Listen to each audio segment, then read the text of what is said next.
are listening to GORCAST, you idiot. Alden Schwab? Schaub, yeah. Schaub. Any relation to Brendan Schaub? No, I get that a lot. Maybe. You're much better. Much funny. I'm just kidding. That'd be nice. You know what? I always thought he was pretty. I was always fine with it. I don't know why people, like to hate on people. I don't know. I don't know. It's kind of weird. Having haters is like having fans in a way.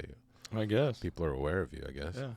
Well, thanks for coming, dude. I appreciate you coming. Your first one in the new space. Yeah, this is really a nice spot for podcasting, so that's cool. It's good. Yeah, don't tell anybody. No, yeah, right. Secret location. No, we're trying to help people if they want to, do a pod. Just hit me up, talk about it. But yeah, thanks for coming on, and I wanted you to come on because you're, kind of. I've met you just by coming to the open mics and various events downtown. You do like trivia hosting, right? And what else you do?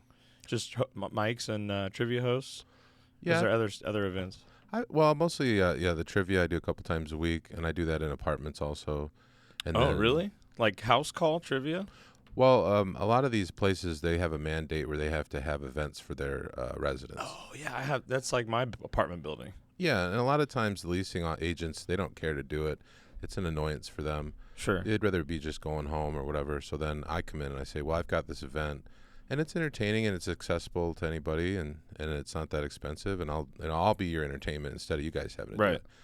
Because when I lived at different apartments, all those events were horrible. Like nobody showed up, and the leasing, they didn't even want to do it. So I was like, well, I'll just do my regular bar show at your apartments, and yeah, people really like it. So. That's awesome. Yeah. Is that a model you got from someone else? Have you heard of that before? Or did you just start hustling like that? I'd seen other events that they'd have a.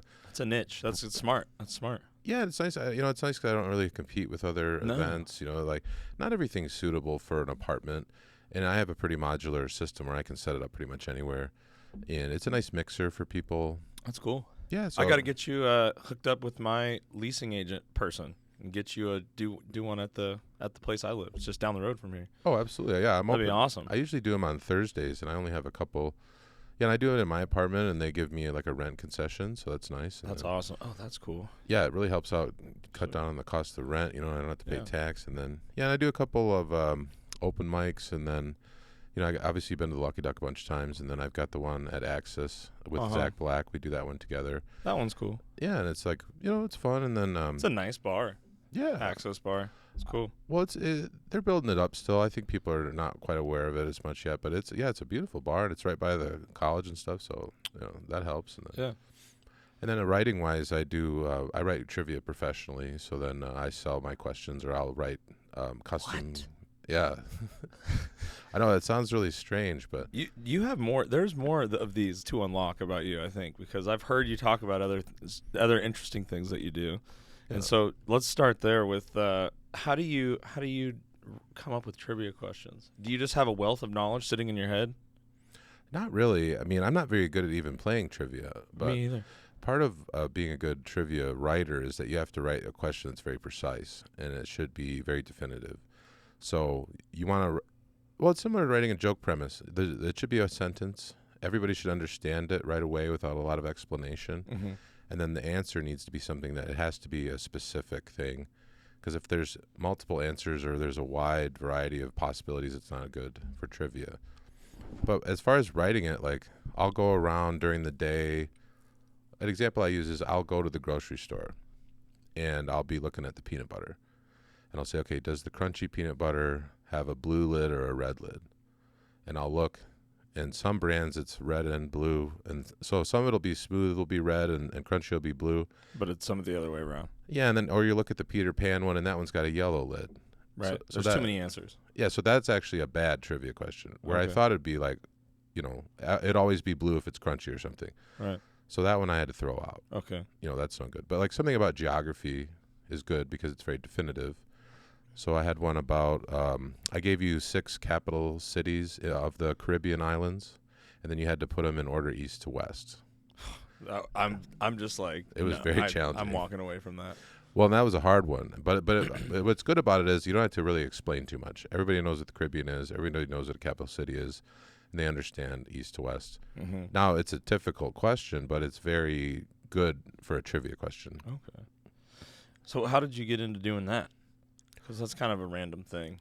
Yeah, I used to play trivia back in Michigan, and I worked at a convenience store, and this guy would come in, and he was a wedding DJ, and he was a trivia host, and I would kind of chat with him, and we'd trade dirty jokes and different things. Mm-hmm. And then he worked for a company in Michigan called Team Trivia, and so one of the hosts ended up moving.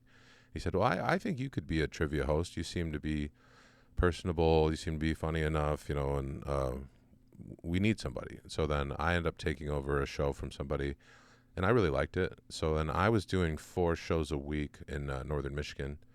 Like comedy shows? No, just trivia. Oh, trivia shows. Okay. Yeah, so each one would be at a different bar in these little towns. And so usually trivia is better on the weekdays, like Monday through Wednesday. But I had some on Saturday, and in this small town, that's the only entertainment. So I'd get a lot of people to show up. Smart. Yeah. That is an interesting kind of niche of like entertainment. Yeah. Between music and comedy, along the way, there's like the KJs, Right. the karaoke guys, and they're like a vital part of nightlife. Yeah. You have to have a KJ. To keep you know it what I mean? organized. Yeah. Well, I did that actually in Round Rock. I was a KJ for a period there. Yeah. It was pretty fun. People get wild at karaoke bars, dude. Well, but you hear the same song over and over again for months, and you're like, oh, Right. I've had enough. Have you been over to Egos over here in Austin? Yeah. That's fun. And they go hard karaoke every night until 2 a.m. It's a good time. I need to remember to go over there more. That's awesome. What's your karaoke song? If you were up next right now on deck. Well, I did a recording of Smooth Operator. That one was pretty good. Okay. By Sade. Okay. I Smooth Operator. Yep, that's the one. Nice. I want to see that. Smooth Operator. I have a recording of me doing Time of Your Life. What song is that? Oh, it's a duet, and so I have recorded both parts. Something unpredictable. Is that song? No, that's no. Oh, That's Green Day. It's like, I had the time of my life. You know that one? But it's like there's a man and a woman singing it. So the woman one, I kind of do like a silly Who sings lady. that song? I actually don't remember either. Do you know? Somebody. So we're here promoting your. We're here promoting your new book. Yeah. What's it like to be a New York Times bestseller? Well, how does it feel to be up there in the ranks with the Tom Seguras of the comedy genius writers guild? I don't know. How does it feel? I probably a very I got a few more steps to go for that. Sure. I'm happy that people are liking it. It's the perfect bathroom read. Oh yeah. Like it should be. If there was an award for the best bathroom reads, like a specific type of an award for that, I think this would be up there for nominee. Well, the Big Fat Cock Joke Book. I had a lady come up to me at the Dig after I'd done my jokes and I was selling the book. She said, "Oh, I'd like to have that for a white elephant gift." I said, "Yeah, that's great. Oh, yeah. Oh, it's perfect." Yeah, well, it's awesome. Would you read us some from the Big Fat Cock and tell us what absolutely. inspired? Tell us about the history of the Big Fat Cock Joke Book. Yeah, so this came about because of Are you familiar with the Riverside Screwjob show? No, I don't know. Well, it's they do it at the Buzz Mill, and it's Raymond Cabrera, and what they do is it's a one-liner competition. So each comedian will come up, and they're kind of in a line, and so you'll do one-liner, and then if people laugh, you go to the next round. If they don't laugh, you're eliminated. So I did it for a couple weeks, and I was doing some one-liners, and maybe I'd get through like 2 rounds or something, and then I was like getting eliminated. Uh-huh. And I'm like, well, I need a gimmick or something. I need to do something different. So I was like, okay, what if, just as a theory, that I did a bunch of jokes that all had the same punchline? So every time I go up, it's going to be the same punchline. Okay, that's something different, And I said, okay, what would it be? And also, it'd be really funny if it was like super hack. Like really, because really bad. It has to be like eclectically terrible, almost. Right? Or, because I don't even know if that's the right term, but it has to be like purposefully bad. Right, because you're entertaining people that are not comedians, but then there's also a lot of comedians there, and so you're sort of trying to hit 2 audiences in a sense. And comedians have seen everything, of course, so you got to do something different for them too. Right. So then I was like, well, what's the most hack thing you could do? And I was like, well, it's probably dick jokes would be the most hack. Oh, yeah. So that's what I came up with. So I was like, okay, I'm going to do dick jokes, and they're all going to have the same punchline. So I was like, well, how's that going to work? You know? And that's when I realized that each of the jokes needed to have a subversion of expectations. You know? Can you explain what that means to somebody? I don't know what that means. I mean, Oh, I could okay. probably put it together, but if as an example from the book, there's a phrase that says, if you lead a horse, you can lead a horse to water, but you can't make him drink. So that is an idiomatic expression. right. Everybody's probably heard that before. Oh, yeah. So when you hear the first part, when you lead a horse to water, you have an expectation that the next part's coming, but you can't make him drink. So to subvert that expectation, you say something different. So then in my case, I say, you know, you can lead a horse to water, but you'll always be jealous of his big fat cock. Okay. So that is an example of a subversion of expectations, because in your mind, you're already playing the rest of it, but I'm going to say something different. Right. And also, it can't just be a non sequitur. It does seem like it fits in a sense, you know. Right. It's not just, there's a way you could do it where it would be ridiculous, but Yeah. by making it a jealous of his big fat. Yeah, I get it. Right. So that is, so each of these jokes has to have that feature of subversion of expectations. Okay. Well, another example of that would be, I could play one off the board here. So describe to people before we dive in, Oh. before we dive into your greatest creation yet. Sure. Explain the fart board to people. Oh, okay. Because you are, and I want to give somebody else credit. You were on another podcast, and I heard someone else say this, and I'm repeating what they said. Sure. But you're like the premier fart creator in Austin, right? Austin's premier fart professional. I say that, yeah. I call myself the premier fart engineer. Yes, yes, that's the word, the premier fart engineer. Well, and two, it's strange to think of this conceptually, but these jokes that have a subversion of expectation, the sounds that are created on the fart board have that same characteristic. Yes. So again, you can't just play some noise in a fart. It has to be an idiomatic sound. So it's a sound you've heard before. Right. And then it cuts into this fart noise. And so each of them has this quality of having a subversion of expectations. Okay. So as an example, if I just play this one, it's going to cut out because of the Bluetooth, but I'm going to play it again. So just that is just a fart, right? Right. So that would be an example of like an expletive. So if you swore at somebody, that would be, maybe it would make you laugh because it was a surprise. You know? Right. But this is So not as funny as what you're saying. right. There's a place for that, but this has the actual subversion of expectations in it. So let me hit it again so it'll cue up to the Bluetooth there. But this one has the. Can you subversion. is there a way to get that turned up a little bit? I could turn it up on my end. Let me Hit see. it a couple more times for like a fart check, a sound check. Fart check. This is going to be one of the dumbest podcast segments, but you're actually going to explain the knowledge behind the fart board, so it's going to be fun. Here, let me see if that turns it up. I turn it up on my end. We're going to learn something about farts and fart boards and what's fun and what's not regarding farts. That sounds good. That was good. Okay, so this Mic check, 1, 2. fart check. Yeah. Yeah, that's good.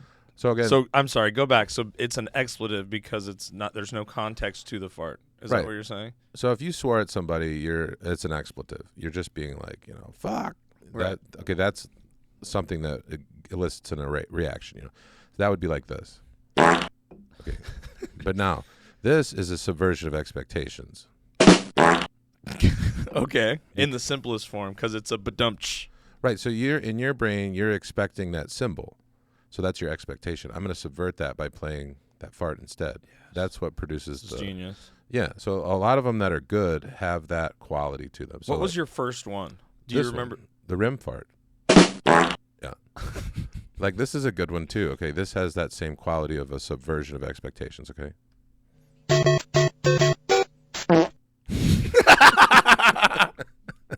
Did you hear that, Tony? You getting it crystal clear? Yeah. Dude, this is awesome. So and I've been to some of the open mics, and you're famously known for playing these after the comedian's time is up. Yeah. And it just sometimes that's like hits harder than some of the jokes. You know what I mean? Like, well, that's the part that's hard for people to understand. They're like, okay, you're just playing a bunch of farts. Why is this funny? Well, it's because the way they're structured, it actually is like a noise joke. Yeah. If you think of it that way. So like again, just playing a bunch of farts doesn't have the same effect as like something like this. God. You know. Or like this is one I use constantly, but like Oh yeah, that's a fan favorite, dude. or like this one I think is very good just because it's very stupid. Yeah. You're a wizard, Harry. What? You fucking interrupt him. Well, so in Hagrid says you're a wizard, Harry. So I took the S and I just kind of like Give it to us again one more time. You're a wizard, Harry. So stupid. But that doesn't have that subversion of expectations. It's more of a surprise, you know. Yeah. Whereas like this one does. This is my favorite. God, I interrupted it. See how it like follows the beat of the other part? So the fart is following the wah, wah, wah, wah, wah. That's why it's like, I call it engineering, because again, this one has the subversion of expectations, okay?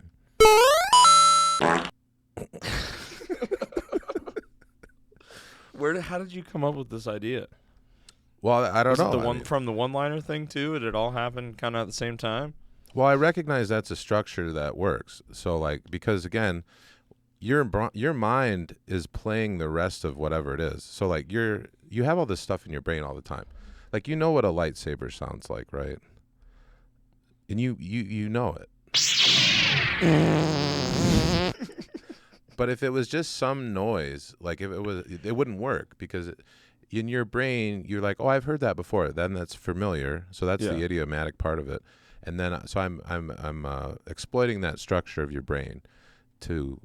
Then I'm subverting what you're expecting. So that's a common tactic. It's so technical. For it being farts, it goes so deep. Yeah, that's what's so funny about it to me. To take something that's very idiotic, you know, and to say, well, what could we do to make it dumber, you know? Yeah, exactly. Because then somehow it's almost like a chemical reaction when you try to make something dumber, you know, and it just kind of makes it funny somehow. Sometimes if you ironically make something, you know, dumber, then it can be funny. Oh, absolutely. Well, so as an example, Derek Dimple he was a guest host of the Lucky Duck one time, and he's like, well, I'd like to do my own fart board. I said, absolutely, you know, go ahead. Oh, wait, hang on. I would have loved it if you went, absolutely not. I would have loved, no way, dude. Listen, there's only room in town for one fucking fart board. I own farts now. Yeah, dude. Yeah, well, that's also something I find fascinating about the fart board and also this Big Fat Cock Joke book is like, there's no way I can own dick jokes. There's no way I can own But you are farts. Legally allowed to monetize them still. Sure, but so this is now a unique product because it's very stupid. And the way that I came up with it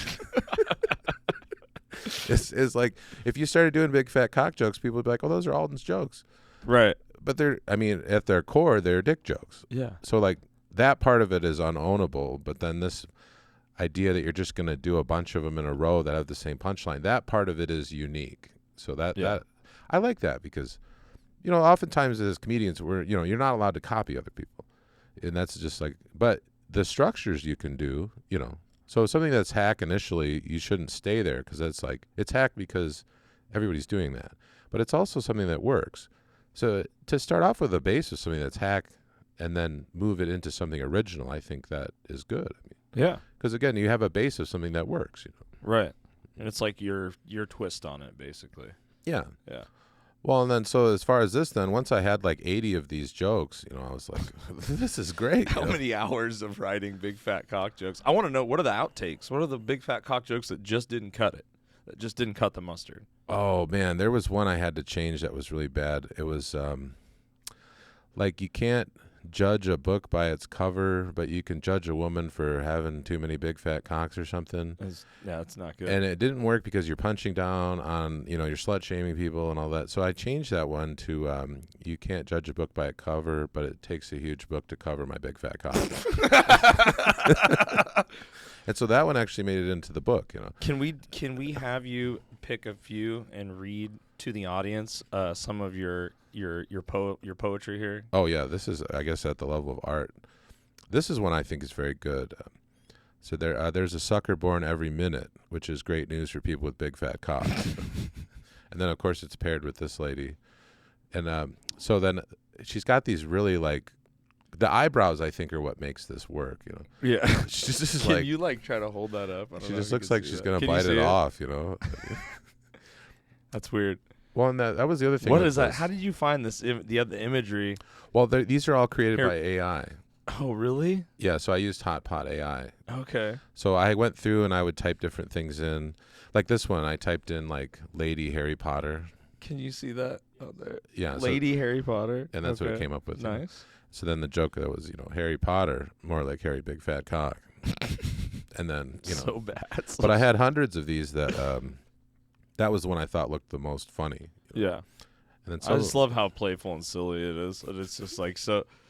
It's awesome. Well, It's and perfect. I found that when I do these as my closer and I show people the book, if I have to let people know somehow with what I'm doing that I think this is very stupid, and then Right. and that I acknowledge that, but I'm like, we're gonna proceed anyways. And then somehow 7 jokes into it, people are like, they start. Well, what happens is they'll laugh at the first like 4, and then we'll get to like 5, 6, 7, and they're like, oh, this isn't funny anymore. And then the 8th or 9th one will come, and they're like, wait, this is really funny. And then the rest of them will get laughs up to like 20 or something. It's crazy that you. That's the thrill ride Yeah. of that part of the set. It happens constantly. So every time I used to test them out at Indian Roller, and so I'd find that like the 4th one was still getting a laugh. Now, if people are just drunk or something, they'll just laugh through the whole thing. Right. But you're Because every time you say fat cocks, are like, well, there's something intrinsically funny about that phrase too. So Yeah. by itself, just saying big fat cock is funny, But having again that idiomatic expression and then the subversion and then that at the end makes it work, So there's an endless like amount of these, but you do have to find an idiom that people are familiar with. So is there going to be Big Fat Cock Joke Book 2 and I think 3 so. and 4? Are you going to release different volumes and then you could release like a box set? Mm. You know what I mean? Like that all slide in. You could like go big with this. I'm thinking big. I'm thinking Amazon. You could go big fat cock. I'm thinking go Big Fat Cock with the Big Fat Cock Joke Book because it's funny, it's cute. It is. You know, it is. I've been again. I sold 55 of these so far. moms like, with teenagers. dude. Gag gift for your inappropriate 17-year-old son, 16, 15. Maybe that's too young. I don't know. Well, and 2, there's no actual There's no. nudity It's in not, here. and it's not that vulgar. It's No. like it's almost. It's like, does it reach a point of stupid where it becomes like almost cute? Mm. You know what I mean? Or like not cute, but like it's not threatening or like overly sexual. It's a lot of it's just silly and fun. Right. Like it. I like that part of it, that it's just Yeah. sort of absurd. Well, no, ultimately, my goal is to release a second edition that has 40 like this one, and then have a 101 version, and that one actually sell on Amazon or something, That'd be cool. and have a nice cover. But Yeah. I'm still working on it because I've got to build up the images that go along with the joke. So Have you looked into? Do you need a publisher to get you on Audible? Because it would be really funny if you released a digital one, and you know how authors just will reading read. it, yeah. Yeah, and you can read it and deliver it with the timing that you want to. Dude, I would pay $9.99 for that. Yeah, maybe. If you could get that, if you can figure out, if you can just record it, we can record it here, Sure. and we'll upload it. just If put it that's up. how it works, if you can just put it up, that we should do that because that would be funny as fuck. There is something strange about it. So every time I'll show the book to somebody, they'll say, well, is it available online? And I'll say no. And then I've been asked that enough times where I'm sort of a contrarian. And so my thought has been, don't put it online. But that's not for a logical reason. I'm just being a contrarian. So I do eventually want to have it. But like when I put these pictures up with people buying the books, the only catchphrase I have is not available in stores, which I think is very funny. Like, Yeah, I love that. I've seen you do that every time somebody buys one. You post a picture of them and you say not available in stores. right. So the 'Cause only it's way not. it's not. The only way you can get it is you see me at something and you're like, Right. I'll like to have one, and I'll go, okay. And how many do you think you sold? So 55 so far. Wow. Yeah. Dude, you've got a hot item here. Tony, you better buy one. You Well, better buy one. That's 56, dude. Well, what That's was really 56 right there. I don't know if I told you this, but I did some shows in Ohio, these like smaller shows, and I had done the big fat cock jokes on Kill Tony. That's the only time I'd been on. Oh, you were on Kill Tony? Yeah, I When? did it a year ago. Okay. But I did these for Vulcan? my when it was still at the Falcon. I did the jokes for my minute. I did 6 of them, and then I had a decent interview and stuff. So when I did this show out in Ohio, they didn't recognize me, what I look like. They didn't recognize any of my jokes. But when I started doing these big fat cock jokes as the closer, they were like, "That's the big fat cock guy." That's why you did this whole thing, is because you want to be known as the big fat cock guy. And congratulations. If this is what That I'm is known for, great. and only this, I'll be satisfied with that. That is great. But it was very strange to be like, "Oh, we know you from that show." I'm like, "That was over a year ago." We know you. Aren't you the guy with the big fat cock? I'm like, "I guess that's me." But no, I just thought it's fun because I was like, everybody should have a piece of merch or whatnot if you're a comedian. This is nice and it's easy to transport and it's very silly. Yeah. And I think the jokes are good, so there's that. I think they're great. And it's just very funny. Can you read a couple more? Oh, dude, absolutely. Let the crowd hear it. Cause can they buy it? Will you ship them yet? I did ship one to Vancouver, Okay. and that was fine. Is there a link where somebody could, or they can just Venmo you? I guess an I'll address? have to DM me or something. Well, if you make a link, I'll stick it in the bio for this or whatever. You know what I mean? It'll be Anyone a who link listens can to buy- the location of the Lucky Duck. Yeah. Anyone in town can get one on Wednesday nights. Yeah. From 8 to 2 a.m. We'll be there all night. I think this was a very good one and a very good illustration. The devil you know is always better than the devil with a big fat cock. And then, I've got the devil here. The pictures are crucial. Well, and two, I had trouble with this one. I had a devil with an actual big fat cock, and it will not draw that. So this is what it came up with, this kind of bulbousy thing. It's like, it's really It weird. actually makes it's like it a funnier, giant. I It looks like a giant clit. Yeah, I thought it looked like a kettlebell wrapped around him. It looks so weird. Yeah, check it out. It's pretty funny.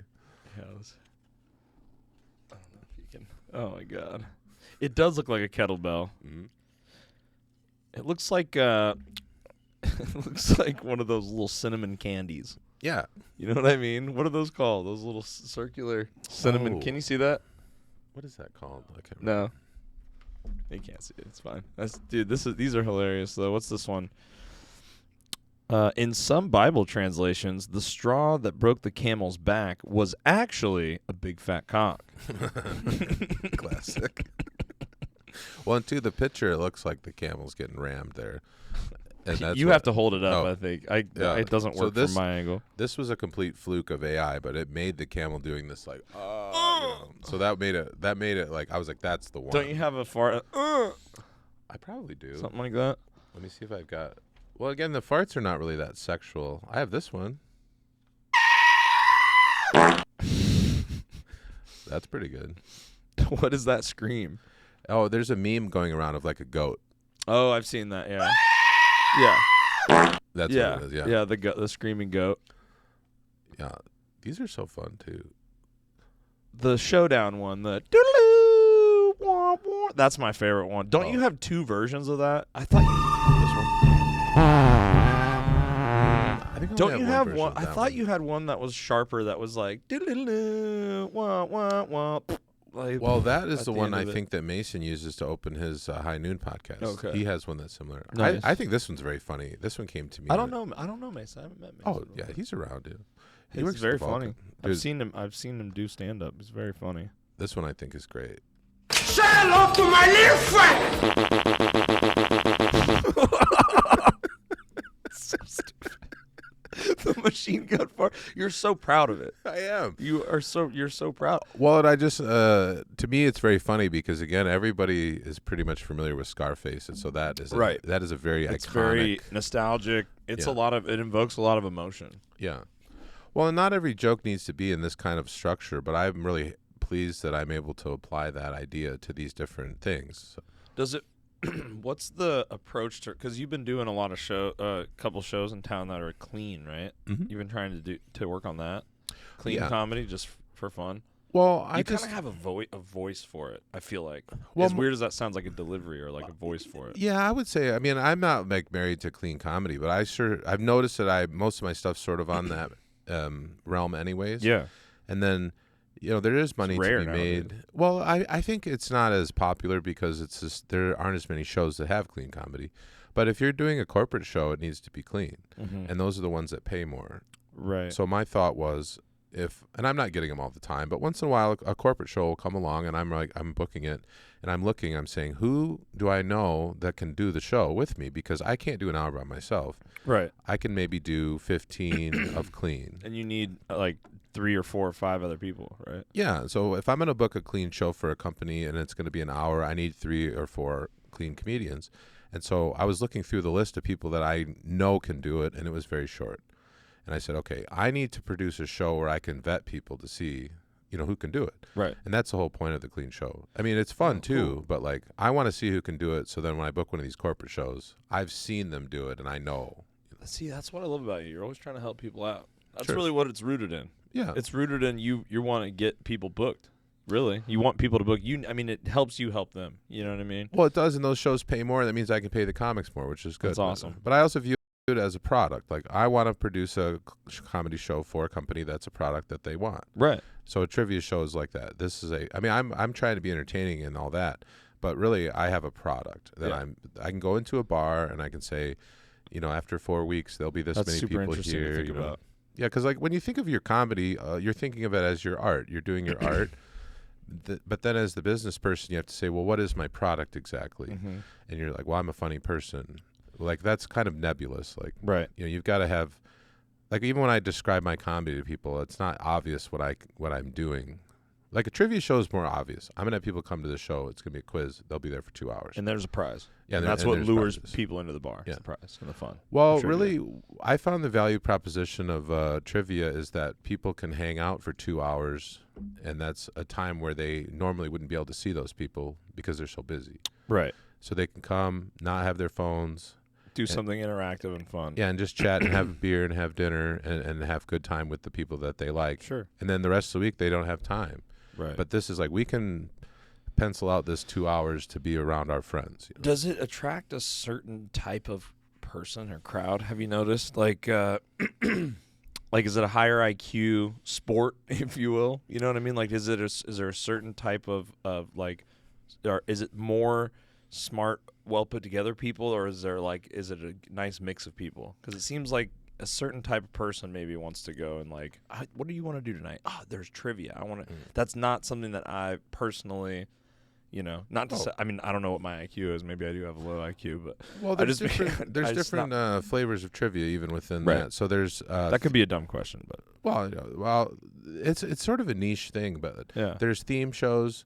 So let's say you go and it's all about Harry Potter. Okay. That would be like one type of show. Then there's the show that I do that's general knowledge that's open to pretty much anybody. Trivial Pursuit. Yeah. And also, I'm not trying to make each of the questions difficult. I am trying to have a question that's available to a layman, but the breadth of the knowledge is very wide. Mm-hmm. So even though each of the questions themselves is not that hard, you just don't know everything that's out there. And then there's some that are really difficult that are more for like, intellectuals or whatever. Right. I'm not really doing that either. I'm just trying to provide a place where people can hang out, be a little bit challenged and win and then have a good time. So it's like not really a IQ test. It's more of just like infotainment kind of. Okay, that makes sense. So I guess I used to play like Cranium and Sure. like Trivial Pursuit with my parents when I was a kid. I guess I like trivia a little bit. But the hard thing about those games is that because you go to some bars, they have like Trivial Pursuit cards. You seen that? Sure. Just laying on the counter. Maybe that was just a thing back home, but it's like those questions don't always age well, and which is weird because you would think it's just a question about a fact or something like that, but they don't. It's like it's a time and place thing when you put it on a card and sell it, in a box. Well, it's that's like, where the writing is so challenging because you don't know who's in the bar. Again, the information gets stale after a time. You don't know what people know, and the writing is. I use a lot of intuitive judgments. That's the hardest part of my whole thing is the writing. I could hire hosts and I could hire people to do marketing and all that.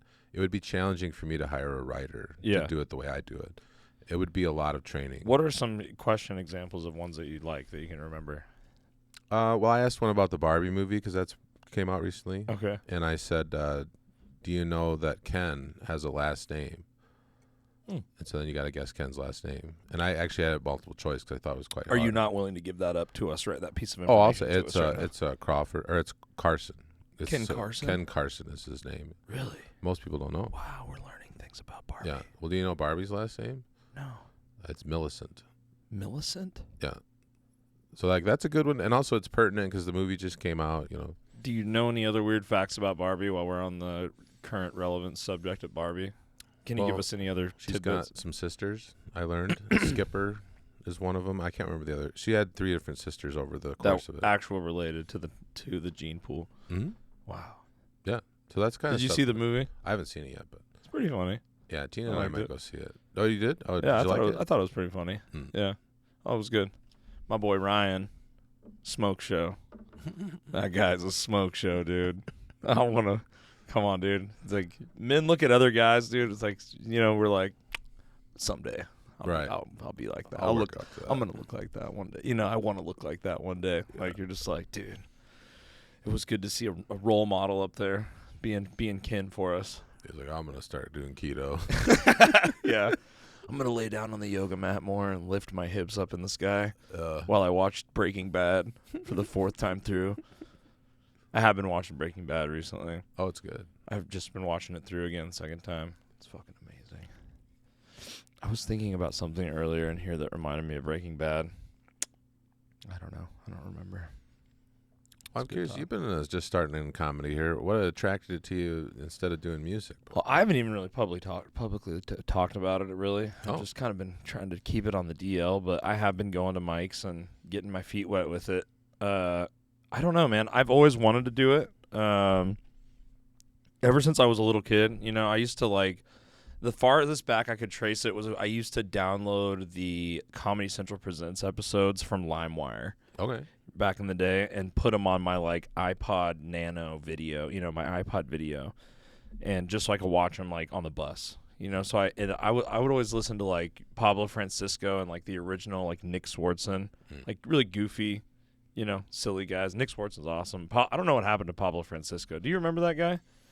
He was like I think what happened to him, and I don't you know, what do I know, but it seemed like he kind of stuck to his like couple things and didn't really venture outside of that. Like he had these like one-liners, like it's like his whole set was like the machines, you know, or like tater salads. It's like it was just like 5 things. He was known for doing his like voices, and he did the movie joke, the "Are you ready?" You remember that guy? Oh yeah. You remember that guy? Paulo Francisco? Vaguely. I loved him, dude. We would. I don't think he ever gets talked. He was funny. We used to quote that shit, you know, all the time. And like, I think late middle school, early high school is when I started. Chappelle's Show was like a family event. As funny as that sounds, my parents and I would watch it when I was like, I don't know, I was like 12 or something. And it's like, all right, it's Tuesday, come on down. You know, we'll watch Chappelle's Show. And so I just never really had the balls to do it, you know. And I've been doing the music thing forever, and I can't. One of the things is I can't go up on stage with my band out here because they're all in Portland, you know. So it has to be this big ordeal, and you know, I like to get up and kind of like flex that muscle a little bit to like go up on stage and, you know, take risks and stuff. And it just, I don't know, it's something I thought I would never do or have the balls to do, and I've been doing it, and it's like feels cool. It's fun, you know. And I kind of do it for the hang, you know. A lot of cool people. Super fun, you know, just kind of like something different. It's cool. It is different than performing music. I noticed. It's so much. You're very out there. You're putting yourself out there in a different way. It's so different. I think that's one of the things that's like fascinating to me. Right? It's always been kind of fascinating to me, and I'm like, it's like a ugly second cousin of doing music. You know what I mean? Like there's like these similarities, but it's such a different dimension, you know, and you don't see a lot of crossover. I feel like, you know what I mean? Like no musician, not a lot of metal guys that I've seen, you know, anyway, in my little niche, they don't seem to go over and try. I don't know. I haven't seen it. I know Shane Smith used to be in a band. That's his name, right? Or is that his name? The guy with the face tattoos? He's like a clean comic. Yeah, I think so. You know what I'm talking about? I think I met him before. He's pretty popular, I think. But anyway, yeah, I don't know. It's so weird because and I've talked about this before, but it's like so opposite of music in the way that like music is written privately and perfected sometimes on paper or like a computer program, and then it's learned in private and rehearsed in private, and then once it's perfect and ready, you package it up once you have the artwork ready, and then you put it out, and then only when it's perfect do people get to see it and hear it when it's done. Sure. And you've rehearsed it so many times privately that it's all ready to go, and like stand-up is so the polar opposite. You have to like write. The only way to really write, you can come up with an idea during the day, but then the only way to make it a thing is if you go and like actually go do it. And I just it's so foreign to me, so it's so the opposite of my the typical creative process. And what's cool about it is it's kind of made me more like I want to do other things. It makes me want to do like music stuff more. Like it makes me want to do photography stuff more. So it just kind of keeps me. It was kind of like the missing like cog, I think, in my machine. Like I get burnt out with music go on a couple tours and I'm like like I need a break, but I can still go do this kind of outlet, and it's fun for me. I like it. Well, you're right about that as far as releasing an uncompleted product is like the whole thing. It's very entrepreneurial in that sense where you just have an idea and then you're going to start doing it, and it doesn't even make sense. People are like, why are you doing this? And then all of a sudden you're like, why am I doing this? And then you can see, oh, okay, it's sort of coming together. And then when you see the final product, it's sort of strange. Like this is not a final product. This is like a maybe 30% of the beta idea. Test. Yeah, and I was even a little reticent to put it out, but then when those shows came about, I was like, I need some merch so I can cover my expenses. Basically, I'll have to have this ready. So I got it to a point where it's a product, but it's not complete. But also, I'm not like, oh, I have to wait until it's at the, like you say, with the music. It should be more or less done. Yeah, and there's kind of like that line is funny with all different things, right? Like at some point you gotta just get that puppy out. Yes, you gotta just get something out, And I'm bad about that because I overthink my like lyrics and shit when I'm writing music. I'm like, oh, it has to be, but it's thoughtful, but like, is this, cringy, but does it mean something to me? Like there's all these things you think about, and it's like at some point you just got to write something down that you like and then just fucking get it to where you like it. I've gotten better at that over the years, I think, but it's fun to be in the ideation phase. Yeah. And it's safe. There's no risk. You can do it forever. But then, that's where the risk is. With comedy, that is right and baked into every part of it. The risk and the ideas kind of go together, which I think is challenging, but it also makes it good because then there's so much acceptable amount of failure. Absolutely.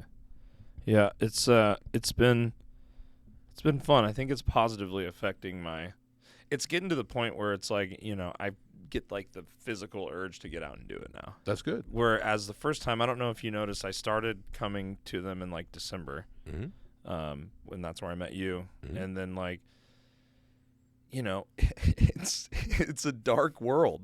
It's a sad, dark world. You know what I mean? It can be. Open mics it's fun. I mean, it's like there's camaraderie in that. Yeah. That it's like so rough. You know what I mean? Well, but it's not always rough. But I have a mental defect where I don't mind the open mic. I actually kind of like it. Well, I like it now, is what I'm saying. But at first, when you're starting it off, you're like, and I'm going. It can be intimidating. I'm going from like every time I get on stage, like whether it's one, I've played shows that were horrible draw, like 2 people showed up and we're putting on, I'm looking over at the boys and I'm like, we sound good. You know what I mean? I'm like, we're giving these 2 kids a rock show right now, and you're giving it your all because it's like a practice because that there's going to be 50 people tomorrow that are sold already, or whatever. And so, I'll give you an example, like Orlando, Florida. We've been there 2 or 3 times now, same venue. We always hit it on like a Tuesday, and Orlando's weird where, shit will be going on in Tampa and all the Orlando people go there that night. It's like a bit bigger band is there. So I've played shows to like, nobody, but it's still less scary than playing, than doing stand up to like a room full of people, or a room full of, comics and like 2 drunk people. And it's just like, it's terrifying. It's like a totally different thing. Well, because you are putting yourself out there in a different way. Yeah. Plus, it's fun. It is fun. It feels good. But at first, you're like, going from playing shows where, I guess the point I was trying to make, I'm sorry, I went off on a tangent there. It's just, I'm trying to put it into words. They're so similar but so different. And you come from a setting where, like, even when you go up there, what I was going to say is when you're going up in front of two people, they still think you're cool. They're like, oh, they're sweet, they're fucking shredding. You know what I mean? When you go up at an open mic and you know, there's no response from the crowd. If you say something that just, they're just like, damn, like, oof, yeah. It's like you bomb hard, The only thing I could think of is, like, one time we were, like, in Oklahoma, and our gear, just, like, everyone's shit went out. Mm-hmm. The computer was running all of it, which was stupid. But our setup was dumb, and all the gear went out. After we started our set, we were killing. We had the room. People were bouncing up, and, we were, like, halfway through this first song, and it just shuts out. And I'm like, all right, guys, we're going to need a second. We get it back up going again. Get the crowd off their feet again. Everything's good. They gave us a second shot, Happened again, second time. And that time, people were like, come the fuck on with it. You know what I mean? But I think that might have been, it's like, that's maybe my first, I had to kind of try to be a stand-up comedian right there. Sure. I was like, well, if they would have just listened to me and get a MacBook, none of this would have happened. And then, like, half the crowd laughs and the other half's like, whoa, because. See, my comic mind is like, anything like that happens is fantastic. Yeah. It's like a bit. Yes. So maybe that I'm preparing. This is my preparing for those things to happen. I'll be better witted if I keep doing this. You shouldn't want them to happen, but they no. they do, yeah. And you're like, I'm just sabotaging the gear so that I can get like 5 minutes with the crowd. Well, my car broke, and I was like, oh, this is gonna be a bit. I just mm-hmm. I had a feeling. What happened to your car? It just broke. I bought a used Kia a couple years ago, and I've been repairing it off and on, but then the manifold went out, and they told me it's going to be $4,000, and I'm like, I'm not going to do that. So I was just able to get a new car because I have good credit and stuff. So nice. It was pretty easy. Carvana? I did Carvana. Yeah. I did too. Dude, it's super. I really like, because I don't want to go in there and have them try to sell you a bunch of stuff. So it was very easy. I do feel like sometimes I look at my friends' cars and I'm like, did I get shafted a little bit by not going to the dealership? Like, could I have just gotten this or better straight from the source? I don't know. Well, I don't know, because when you go into the dealer, they have all the information and you don't. Right. And also, they're trying to sell you stuff. I don't like that. Like, No. I feel like I paid a little more than I probably would have got it at the dealer, but I didn't have to deal with anybody. And I just showed up and the car was there, and I just drove it away. And I got my own financing through the credit union. Yeah. So. This is the first time I've owned a newer car, and Carvana will just show you, like, in real time the value of your car depreciating. That's kind of funny.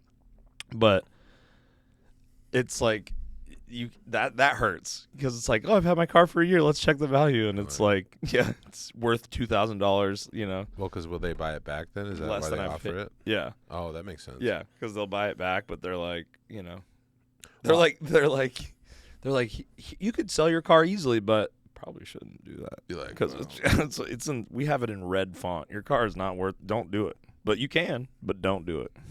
Probably don't. Well, my last one, I bought it from the Kia of South Austin, and I had it for 3 months, and the engine exploded, and I was able to get it replaced for nothing. My stepdad used to work for a car place, and he kind of got that figured out for me. But then, now that I got this new one, they said they inspected it. Okay, whatever. I'm taking it to the Toyota, and I'm going to have them look it over again, even though it's going to cost a couple $100. Cause I'm just like, I can't have this happen again. I can't afford to have this thing blow up. Like, yeah, that's why I wanted to get a new. Like, I shipped my car down here from Oregon. It was like an older 2006 Subaru Impreza thing, and somebody fucking like pulled out from a parallel parking spot and totaled my car like a couple months after I had it. So but it was cool because I went to the mechanic because it was kind of sounding funny, and They were like, oh, yeah, so we didn't really give it the full inspection. We just gave it the oil change and the little brief inspection, you know. And just off the brief inspection, you're going to need to do these 6 things immediately that all cost $600. And I was like, oh, fuck. Because I just moved here and I have the money for it. And then, like, a week later, somebody hit my car and totaled it. And I got, like, you know, $6,000 for it. Yeah, pretty good. Yeah, exactly. I was like, this sucks, but it also does. Car payment kind of sucks. Yeah. But, you know, at least I have something reliable. You can't get around out here without one. No, you can't live out here without a car. No. Well, and I'm paying, it's going to be $375 a month, and I'm like, I can swing that. And then my insurance went up a little bit. And it's worth it to have the peace of mind. What kind of car did you get? Well, it's a Toyota Corolla. Oh. It's like a 16, and it's 50,000-ish miles or something. So hopefully it'll last. We'll see. But she's going to run. she better. That girl's going to run, dude. That girl's going to run for years. You'll give that car to your children's children. I hope. Well, actually, by that time, it'll be illegal to drive yourself, and we'll have autonomous vehicles. But dude, can we talk about those? Yeah. Have you seen them driving around? Oh, dude. You know what freaks me out a little bit? I'm less freaked out about the idea of just the autonomous cars, but what freaks me out is when you see a fleet and you're like, damn. That to me is like it's like the precursor of like the AI army. Like it's just a sneak preview of what it would look like when they're coming, because you know sometimes they roll in like a crew. I've seen them, and like downtown. when they're leaving somewhere or going somewhere, all the same. If they're all going back to the wherever they live, you know what I mean? Sometimes they're rolling like 10 deep, and you're like, that's like a lot of metal right there, just moving itself. Yeah, it's like iRobot, Oh, yeah. and then it just kind of freaks that freaks me out when I see them squat up. Like that concerns me. I don't know why. Like it's just the numbers. Well, it's just a wall of metal, and so if somebody hacked that, it would be a really easy way to have things get like plowed over or whatever. I'm just saying. So like public transportation and stuff always kind of has like a grime to it. You know, like it's graffiti, and there might be like a homeless guy like asleep on it. You know, on the bus or like on the train. Like, is that the future for these autonomous cars? You know what I mean? Are they going to get? Like, are they going to be pretty? Like you'll have scummy ones. I think you would disrespect the inside of an autonomous car way worse than you would disrespect, like, if you picked me up for an Uber. And you're like, hey, guys, how's it going? Like, oh, this guy's nice. I'm going to be really respectful in this vehicle. You know what I mean? But, like, you get into, like, I'm never going to get into your car as an Uber driver. You're picking me up, you know, and I see, he's a nice, respectable. I'm never getting into your car with any food. You know what I mean? I'm not going to be that guy with food going into an Uber ever. But the autonomous car picks me up, and I got a chili dog, you know, and it's hot. I'm getting in that bitch. I don't care. Right. There's nobody owns this. I'm getting into that car. I'm going to eat this chili dog, you know, in this car. I have a theory that I heard about. So they were saying in New York that when it was all graffiti and everywhere, there's all this crime and stuff, and they were adding a bunch more police. And they actually found one way to reduce crime was to actually physically clean the city. Yes, I've read this. I read this in a book. So I think it might have been in Outliers or one of those books. Tipping Point. Tipping Point, yeah. Well, I think that's the same with the autonomous cars. So when you get onto a bus and you see the people and it seems kind of dirty, you don't think you have to treat it nicely. But if you get into a nice, clean, futuristic, autonomous car, and also you're probably being filmed, you would probably treat it. So you treat the environment you act to the environment in a sense. Yeah, that makes sense. So if they can keep them, I think that won't have that problem. Shape. Now, if you have a really dirty one, then people will be like, oh, then I can just act like an animal. I guess there's also a barrier to entry. You have to have like a smartphone. You have to be signed up you have to download the app. And well, if you're the guy who's throwing his chili dogs around in the car, you won't be able to use the service. You know? They'll probably be like, this guy's chili fingers is outlawed. Yeah, they're like, this guy, he can only use the bird scooters now. Yeah. Well, that happens in China. They say people that get banned from their app are like, they can't do anything. They can't go to the app does everything for you. What app? Well, in China, they have this app. I don't know what it's called. Shoot, can you? Tony can look stuff up. Yeah, Tony, do you know the name of that app in China they use for everything? Is it the social credit score app? Well, this is what it Elon Musk wants to make X into. Oh, okay. I think it's WeChat or something. It's not that social credit thing's not real. Okay. No, We that, need to that get- is real. Oh, is it? Yeah. We need to get Tony a mic. That would Yeah. be super easy. We could get him a mic right. We could get you one right now. Do you have an input? Yeah, plug. Yeah, in that. It's all right. We can do it another. We can do it for the I'm next just one. saying We need that- you to man the cameras. They do have an app where you basically do everything, and so then if you get off of it, if you're banned from it, you can't do anything. WeChat is the name of Okay, it, yeah. WeChat. You can pay your bills, you can get the Uber, you can use the post office, whatever. Everything is tied into this, I guess, in China. Now, I mean, I've never been to China, but like they say that if you are not able to use this app, your life is very complicated now. That's weird. So they can control that. So the same with Uber. If it's fully autonomous Uber, you have to act right, or else you're going to be unable to use the service. True. Yeah. What do you think about China? You're like, I don't know. What do you think about China? Honestly, I don't really think about China that I don't much. either. I'm just Well, it's funny because I actually have a degree in economics, and I don't listen to the news anymore. Uh-huh. I don't think about geopolitical events. I just am like, it's too depressing. What were you gonna do with that? I don't know. So my plan was you go to college and then you do something. Right. Well, I didn't. Yeah. Same, dude. Yeah. I went to community college for like half a semester, and I was like, selling weed in the forest at everybody. Doing Yeah, business dude. plan. I was, and I was missing like sales in the class, and then this teacher was like, "Put your phone away." And my thought, I had just graduated high school, and I was like, "Listen, bitch. First of all, I paid for this class. My mom paid for this class." And second of all, I'm missing out on cash. So I would dried up really quick. You know what I Yeah. mean? Well, there was always an expectation that I'd go to I college. stopped going. That was me and my two brothers. My parents were always like, "Yeah, you're going to go to college." Yeah. But I never really thought about what I would do. So I did a year of community college, and then I went to Grand Valley in Michigan. Okay. And I had been going for a couple of years, and I was like, well, I guess I need to figure out my major or whatever. Yeah. And they're like, well, if you do economics, you can finish on time or whatever. And I found that it's an interesting field. You seem like you would like numbers and math and stuff. Yeah, I mean, it's. I'm not super good at math, but I'm pretty literate in statistics and stuff like that, and it is interesting to read it and stuff. But really, if you're going to be an economist, you need to go and get a PhD if you're going to be doing that as a profession. And I didn't really understand that. Did you just go right into doing trivia and stuff like that after you went? Oh, no, I had a bunch of weird jobs. I did all kinds of stuff. Oh wait, don't you talk about your weird jobs? Sometimes. What are some weird jobs you've had? Tell Okay, me. so I worked at a ski resort as a ski bum, or as like a lift operator. A ski bum? Yeah, so basically they have the ski lifts. Right. Well, somebody's got to stand at the bottom and the top to make sure people get off. Yeah. Yeah, so that's a job, so somebody's got to do that. Nice, dude. And That's you good. And you're like, I'm your fucking guy. Well, I graduated in 2007 into the recession, Oh, and I could not find a job. Like, I went to this bread place, okay, and they're like, listen, we need somebody to deliver bread at 3 a.m. You use your own car, pay your own gas. It pays $8 an hour. And I was like, okay, I would love to have this job. That's how bad the recession was. Oh my god. And they're like, well, we got 300 applications, so like we'll call you, but like, oh my god. so I was like, this is horrible. I had considered teaching English in South Korea at that time, but I was like, well, whatever. So then I was like, I'm gonna ski this winter. I'll just work at a ski resort.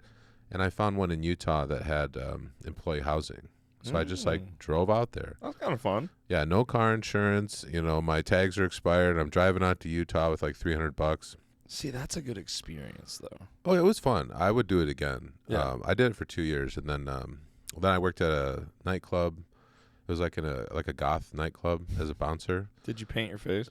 I did just whatever. It was crazy. Like Yeah. they had something called fetish night once a month, so people would like dress basically in pasties. Yeah, they had that at a bunch of places in Portland. I don't know if you know anything about the Oh yeah, I'm sure. the reputation. Probably pretty similar. Yeah. Yeah, and I was a banquet waiter.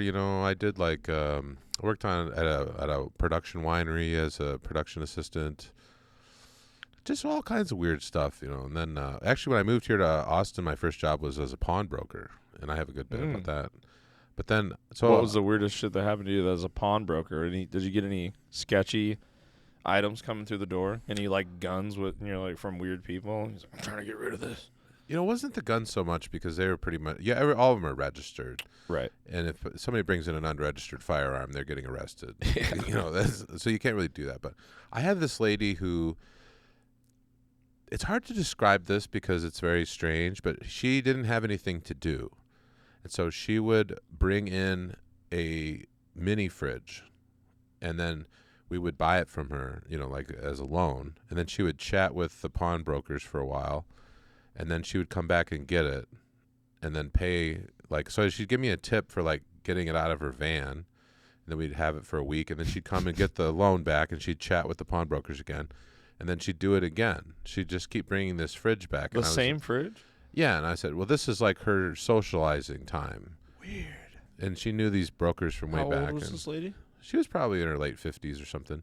But Damn. this was her like getting out of the house. Yeah. And I was like, well, why don't you just bring in like a token? Like, why do I have to carry this fridge out of your van all the time? Right. But I don't know. That's what they did. There were very odd things like that about it because, well, I don't know. Have you ever been in a pawn shop? I have. We were on tour recently with this band, and the guitarist was like, "Hey," I didn't even know him yet. It's like day 2, and he was like, "Hey, what are you doing?" And I was like, "Chilling, dude." And he was like, "You're coming with me. We're gonna go check out a pawn shop." And so we went. We were in fucking Iowa or something, Nebraska, and went to this pawn shop. And he was explaining to me like how interested he is. He's like super passionate about pawn. Like he's super into pawn shops, and he works in one, manages one, so he likes to go in and see how everybody lays their shit out, what they have, what kind of treasures they have, you know what I mean, and what they're selling them for. He's like so into that, and I was like, that was just one of those moments. Like sometimes you see somebody that's so passionate about like such a random fucking thing, whatever it is, and you're like, that's fucking awesome. Well, it's a very good business. Yeah. But it's a very depressing business. I found it was too depressing. I was Really? taking the work home with me because people would tell you. So basically, if you're going to a pawn shop, sometimes you're just shopping for something interesting. Sure. But a lot of times you're in a pinch and you need money. And you've asked everybody that you know. You've asked your friend, you've asked your mom, you've asked whoever. And now you have to sell your shit. Yeah, and so part of the pawnbroking experience is like, I would say they do the unburdening is what I would call it. They would tell you about their problem and why they needed this money. Oh, no. And for you to be a good pawnbroker, my wife is taking the kids and I need money for a lawyer. And yeah, that kind of stuff. Or you'd be like, listen, my mistress said if I don't pay her phone bill, she's going to go to my wife. Oh, my God. Is that a real one? Yeah, so here's this statue of Darkseid, and I need you to pawn it for me for $100. Well, and two, when you think of having a credit score, you have a personal credit with the broker. So if you've done a lot of business with them, they'll give you more and they'll work with you more. So Okay. they have records of all the transactions that you've done with them. So sometimes you're basically just bringing in whatever and telling them how much you need, and they'll just do it because you're a good customer. Okay. So that was something that was I thought that was neat because, again, it is a last resort for people. They don't have another resource. I mean, it's not the ideal thing to do, but like they are trying to provide you with a service. And I mean, the pawnbroker is not out there to like rob you. They're like, this is the deal, and if you want it, here it is. And I know this isn't great, but like you don't have options. Right. So it's like, well, so it kind of serves a purpose, but it's kind of sad. well, it's sad that the people can't get it together because you're getting the same people over and over again. Really? Who are not able to manage their money. I never knew that. Yeah, they say pawnbrokers are very good at paying their bills, and they're very like good with their money because they see all these people's lives just like the wreckage of having a big financial problem. And they have to constantly hawk their shit to try to pay bills and make ends meet. Yeah, they're just not organized, or they're just not, so you're always getting the same people. Sounds like me. Right. It'd be the same guy, and he's got the same lawnmower that he brought in a month ago, and It's you're my like, future, oh. dude. Well, it's With this camera gear. Go work for a pawn shop for a month, and you'll feel a lot differently about your finances. You're like, I don't want to be in this position. But also, like, as a good pawnbroker is empathetic. Yeah. So you're kind of a therapist. Right, you got to be sensitive to and not be, a jerk or judge them. You just got to be like, hey, I get it. Well, here's what we can do for you.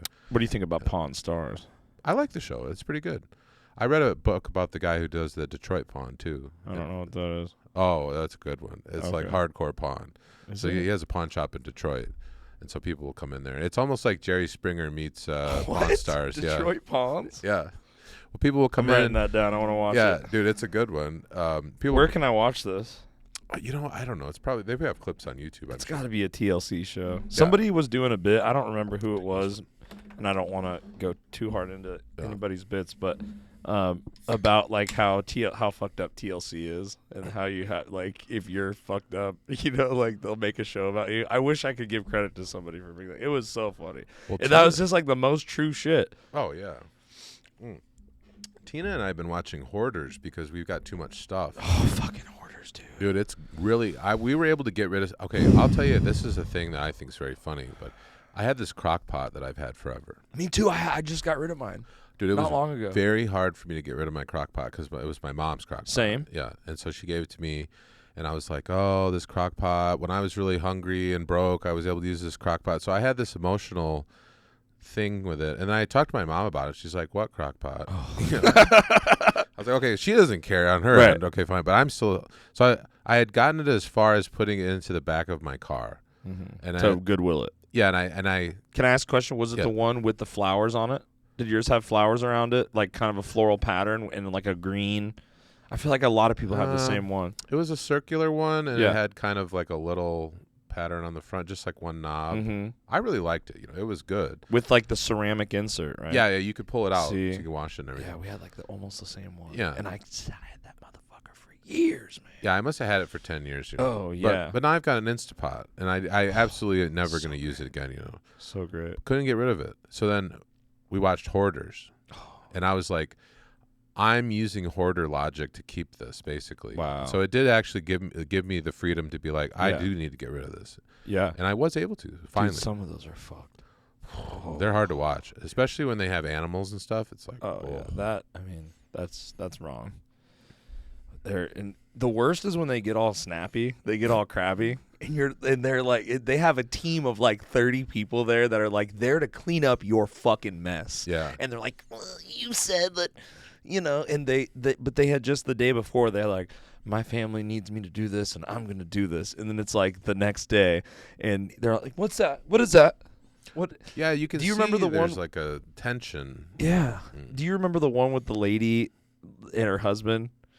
I guess there's a couple of those. Probably The a few. older lady, darker hair, and her husband. He would say like, it was something like this. He would be like, we need to clean this up. We need to get your hoarding in order. And she would go, you know, fuck you. And she would go out and buy shit. She would go out and buy shit, dude.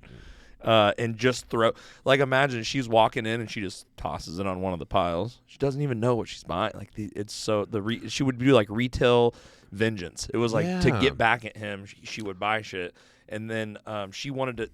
They also want to go through every item, and it's like no. You don't realize we need to dump all this shit in the trash. There's fucking rat shit on it. Yeah, like you can't have this. And they're always sleeping in a chair because their bed's Yeah. covered, and then also the water's always broken because they were just like pooping in a bucket or whatever. I've heard about the poop bucket one. I haven't watched that one.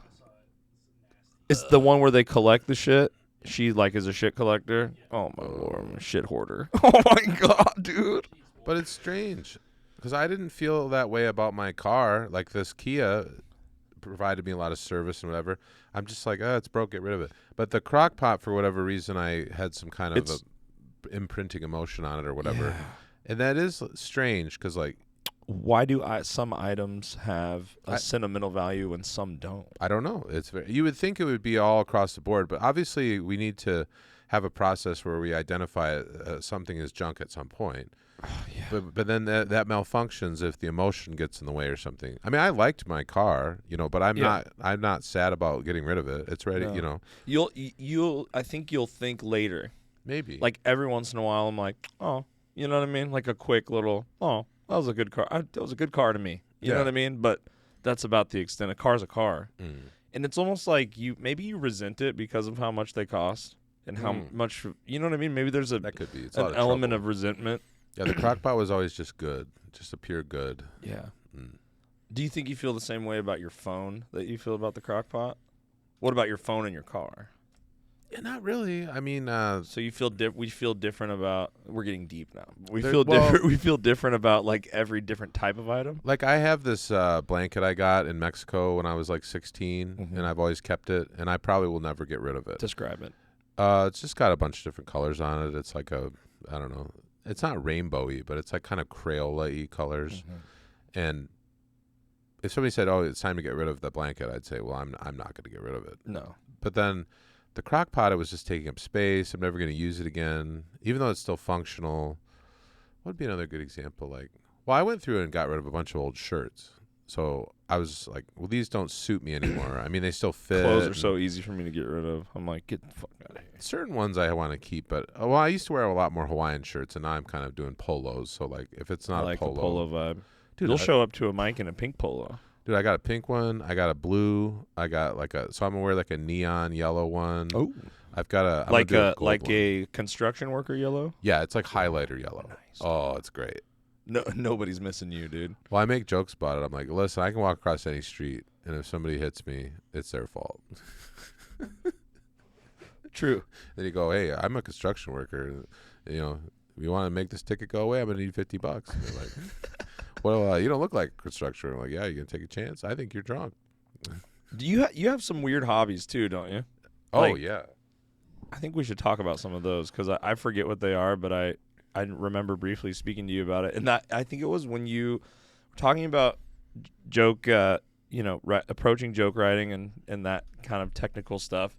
I was like, and then you start talking about the weird shit that you do, the hobbies and stuff, and I was like, oh yeah, he needs to come on the pod. We need to talk to this guy. Well, I'd say probably one of the more. I haven't done this since I moved in with Tina, but I used to make my own sauerkraut.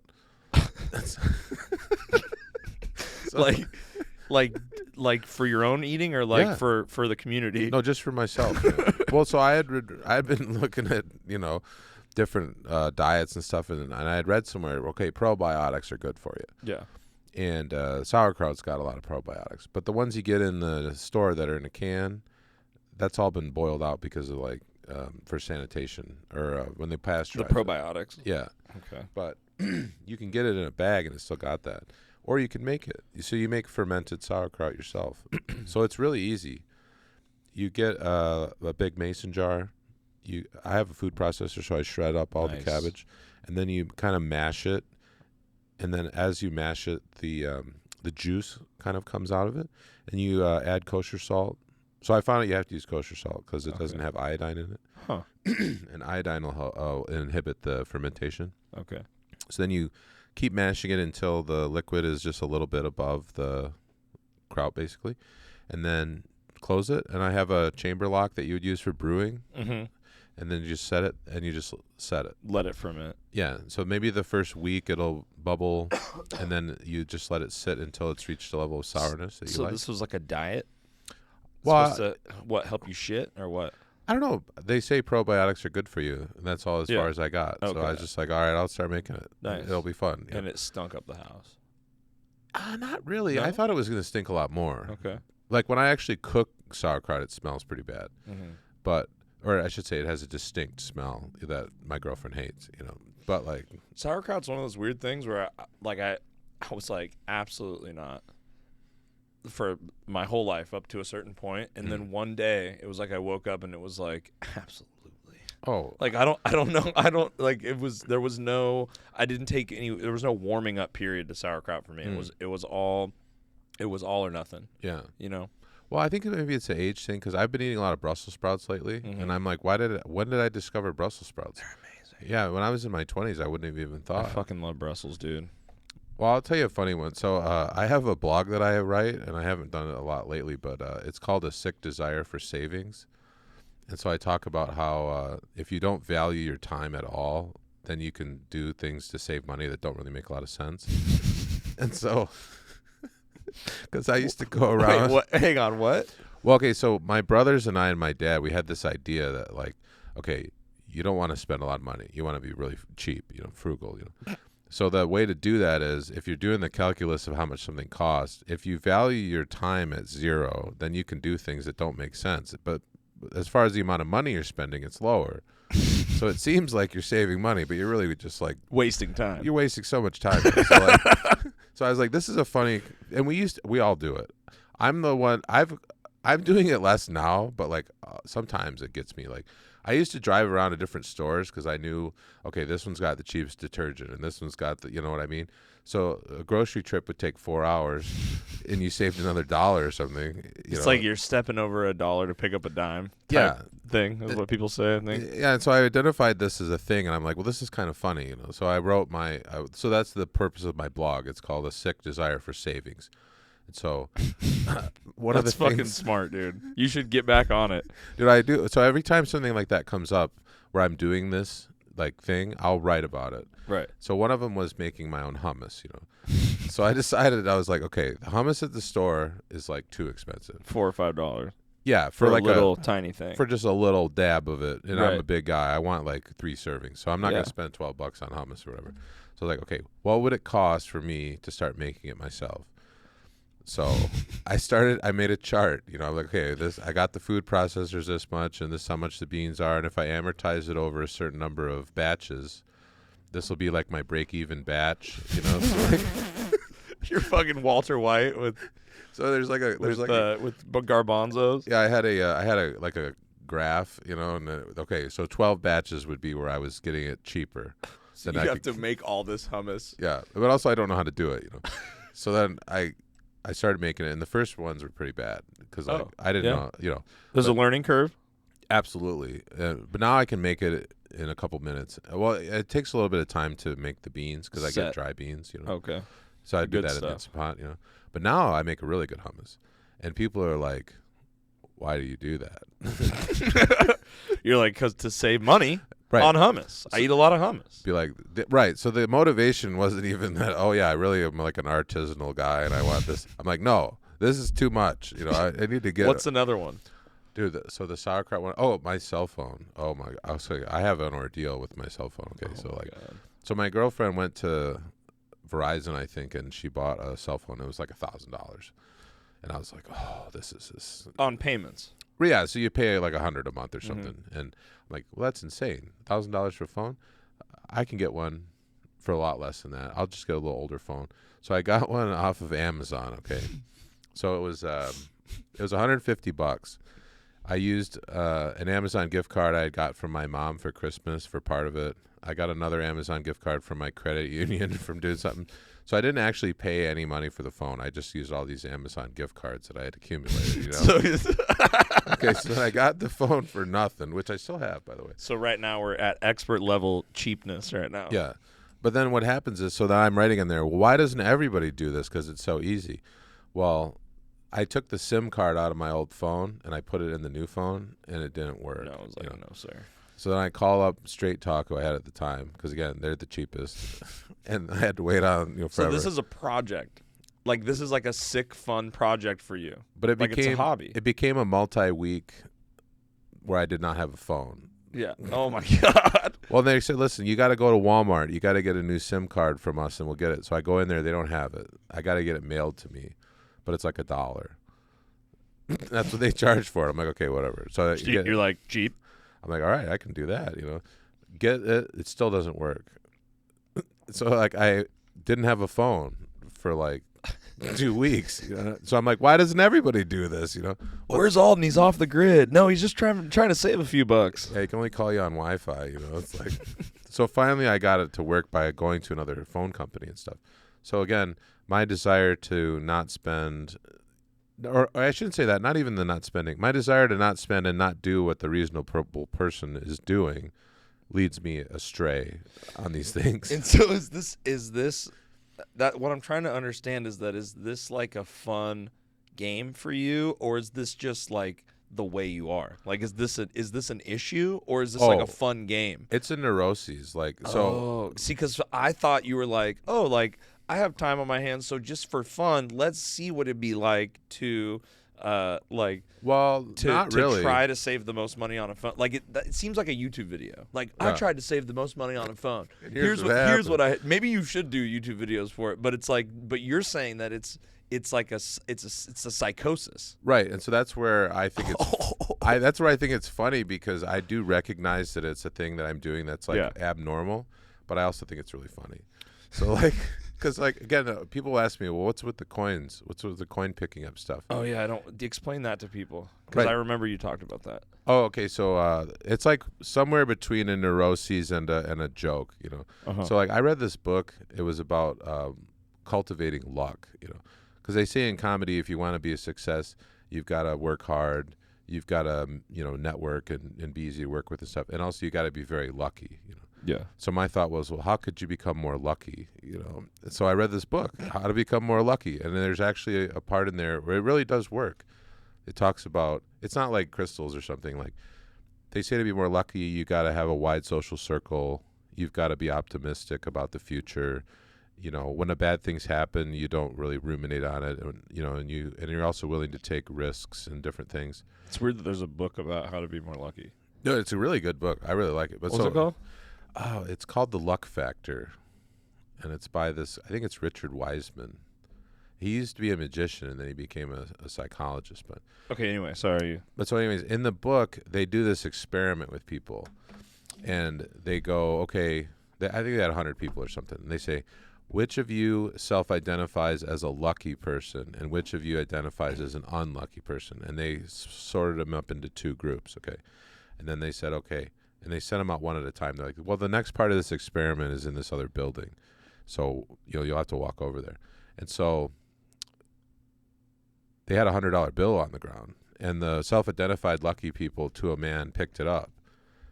And the other unlucky people just walked past it. And so they said one of the factors of being a lucky person is that you're constantly scanning your environment for opportunities. So my thought was, well, it's really funny is if you're picking up pennies all the time, because like it's useless, but you're always constantly seeing them. And you're like, I'm so lucky. Right. So every time I get one, I'm like, oh, I'm a lucky person, you know. But like the actual act of picking up a penny and putting it in your pocket and then like putting it into a thing and then taking it to the bank. It's worth way more than 1 cent. It's such a waste. Every part of it is like useless, you know. So I do all these coin jokes because I think that's the coins do not need to exist, and any time you're interacting with a coin is a failure because it's like a waste of time. It's true. Right. So like even if you go, like I used to be able to go to my credit union and I could just give them the coins and they'd give me the money. Now they have a fee, so you're actually losing. Yeah, you charge 8% or something to turn in your coins. So even the only way I can get rid of them is I'll go to the grocery store to the self checkout and I'll manually put in all the coins, and it takes forever, you know. So every part of it You're like an old lady with the coin purse. dude, I'd have these videos where I just take like a thing and I just dump it out on the counter and I'm just slowly inserting the coins, and, and then I show there's people in line waiting behind me just furious. Dude, And I that just is keep awesome. So to me there's like that is a very good Premise for a joke. because it's somewhere between, because when I see a coin now, sometimes I ask myself, am I picking this up for the bit, or am I doing it because I'm neurotic? Like, and I sometimes it's So you don't even know. right. Sometimes it's one, sometimes it's the other. You know. Wow. So like that to me is very funny because it's like every part of it is a failure. It's like you're completely wasting your time. right. Every part of it. You're acknowledging that there's at least a sprinkle of mental illness involved. Absolutely, yeah. And then you're also acknowledging like a psychosis that, like a Jim Carrey-esque kind of Andy Kaufman thing where the bit is kind of like plaguing your everyday Right, life. like, Right? is it a bit anymore? I don't know. Is it a bit? Like, Yeah, it's very like it's very deep and like, right. you know. Well, now it's gone to a level where other people that are aware that I'm doing this will hand me coins when they see me. So I say I'm literally wasting the law of attraction on change, you know. And like you're gonna get it when you blow up huge and become a huge comic. People are gonna be bringing you, like, you know, everybody has that little bag of change, little thing of change. That'll be like the gag is like everybody just brings change bags, you know. right. I even at the Lucky Duck last night, Tala handed me a quarter. Like You know what you should do whenever you if you ever make like merch for the Big Fat Cock Joke book or just Alden Schaub merch or anything. If you ever make a T-shirt, you have to do a Coinstar logo. Like get somebody to parody the Coinstar logo. oh yeah. You know what I mean? Robert said I should do a parody of the coin, the song Starboy, but it should be Coinstar. Yeah, dude. Yeah. But what's funny about it too is people will see this coin stuff and they're like, "What is this? What is there to it?" And what I say is, "There's nothing. There's nothing to it." That's what's funny. They think it's like you know what else would be funny is if you did videos like maybe you get like a shitty like suit jacket and you start doing those like entrepreneur in your bio, like crypto, you know, like follow me and DM me for get rich quick, and they have like the chart graph in their, you know, emoji in their bio, and it's like those scammer Bitcoin guys. Oh yeah. You know what I mean?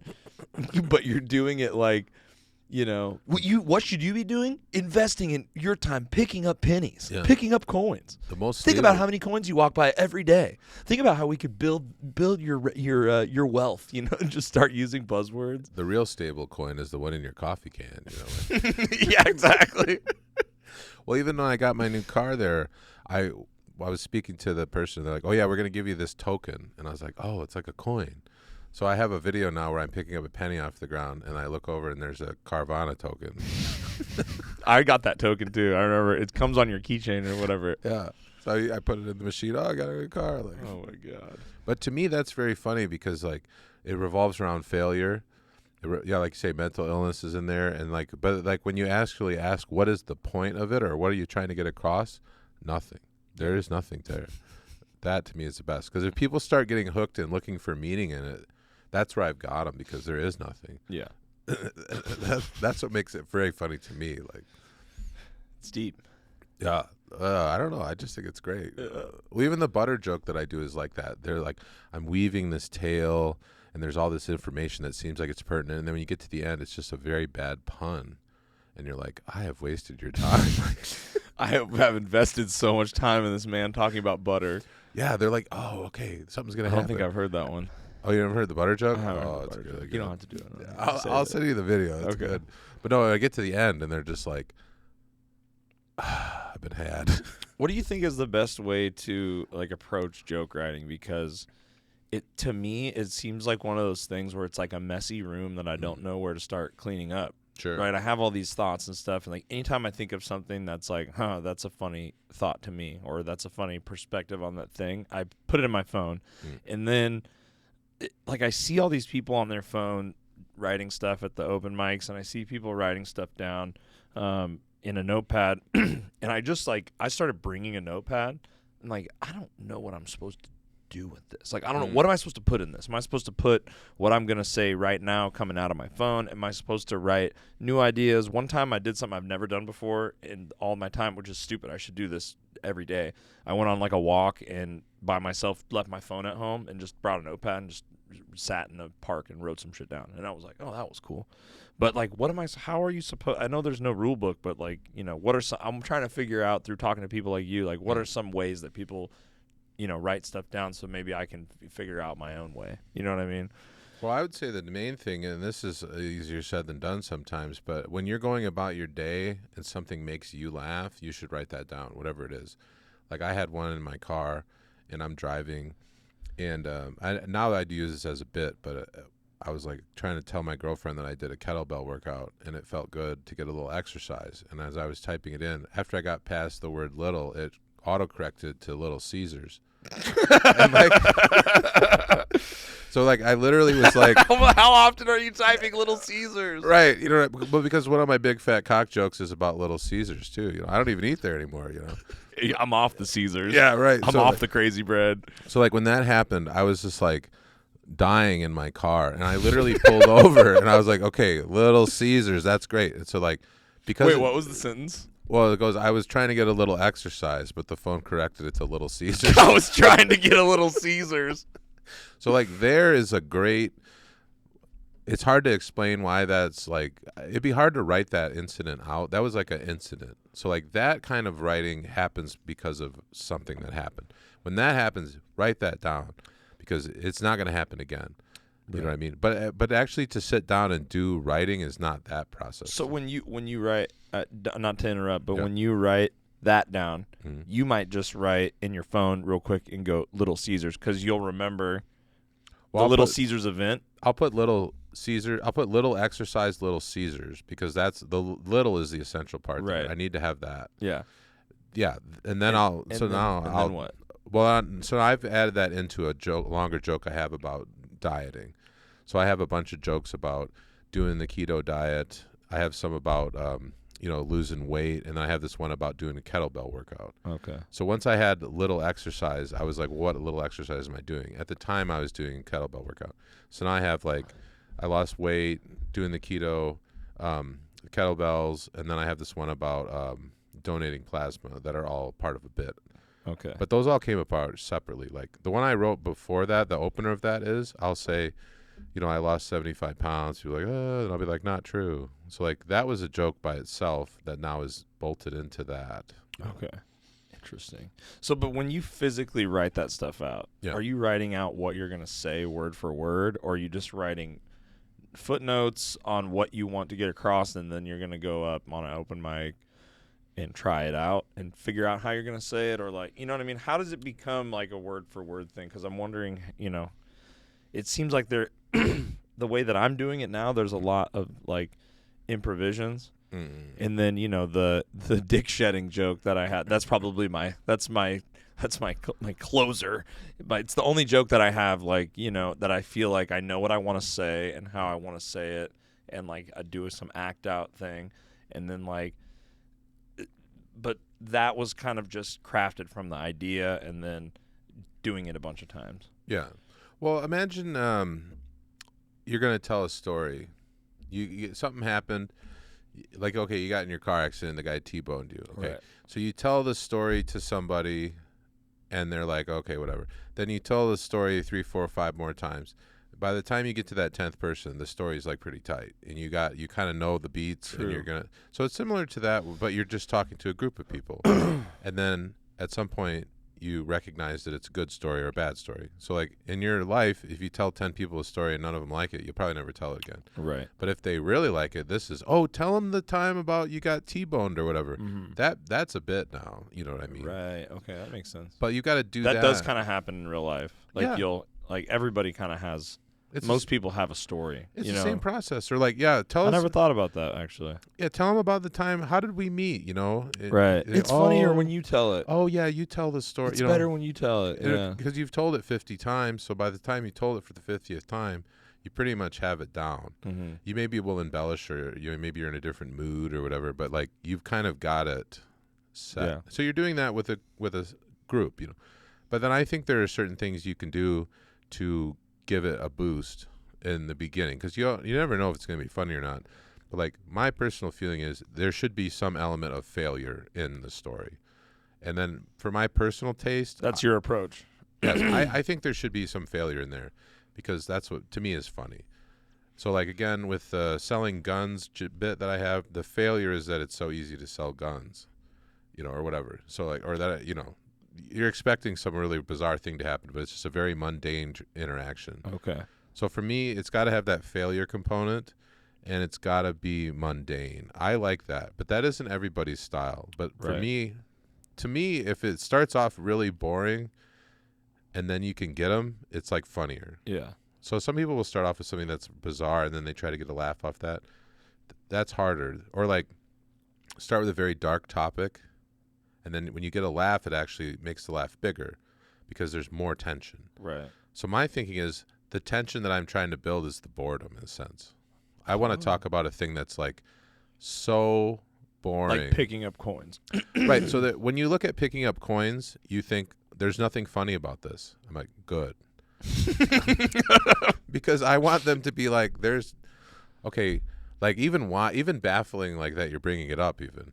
Right. So then that creates a tension in a sense of. And they're what is this guy going to get? What is this going to be about? Right. And so then when I do hit these punchlines, it actually surprises people, because they're like, this is nothing. You're taking stuff that's not funny, right, making it funny. I saw a book the other day at the grocery store, and it was about tying knots. And I saw that, I was like, this is great. Who wants this? Nobody. And that's how, okay, what's funny about knots? And I was like, nothing. Okay, good. Let's start there. I'm trying to write jokes about knots, Yeah. Because again, when you see that topic, that's an interesting way to approach a premise. Yeah, and also other comedians are not going to take on that premise. They're going to be like, "Oh, what's Lizzo doing?" or "What's right. But if you take something that's like so boring that nobody would ever think to even write jokes about it, then you've got something that's very unique.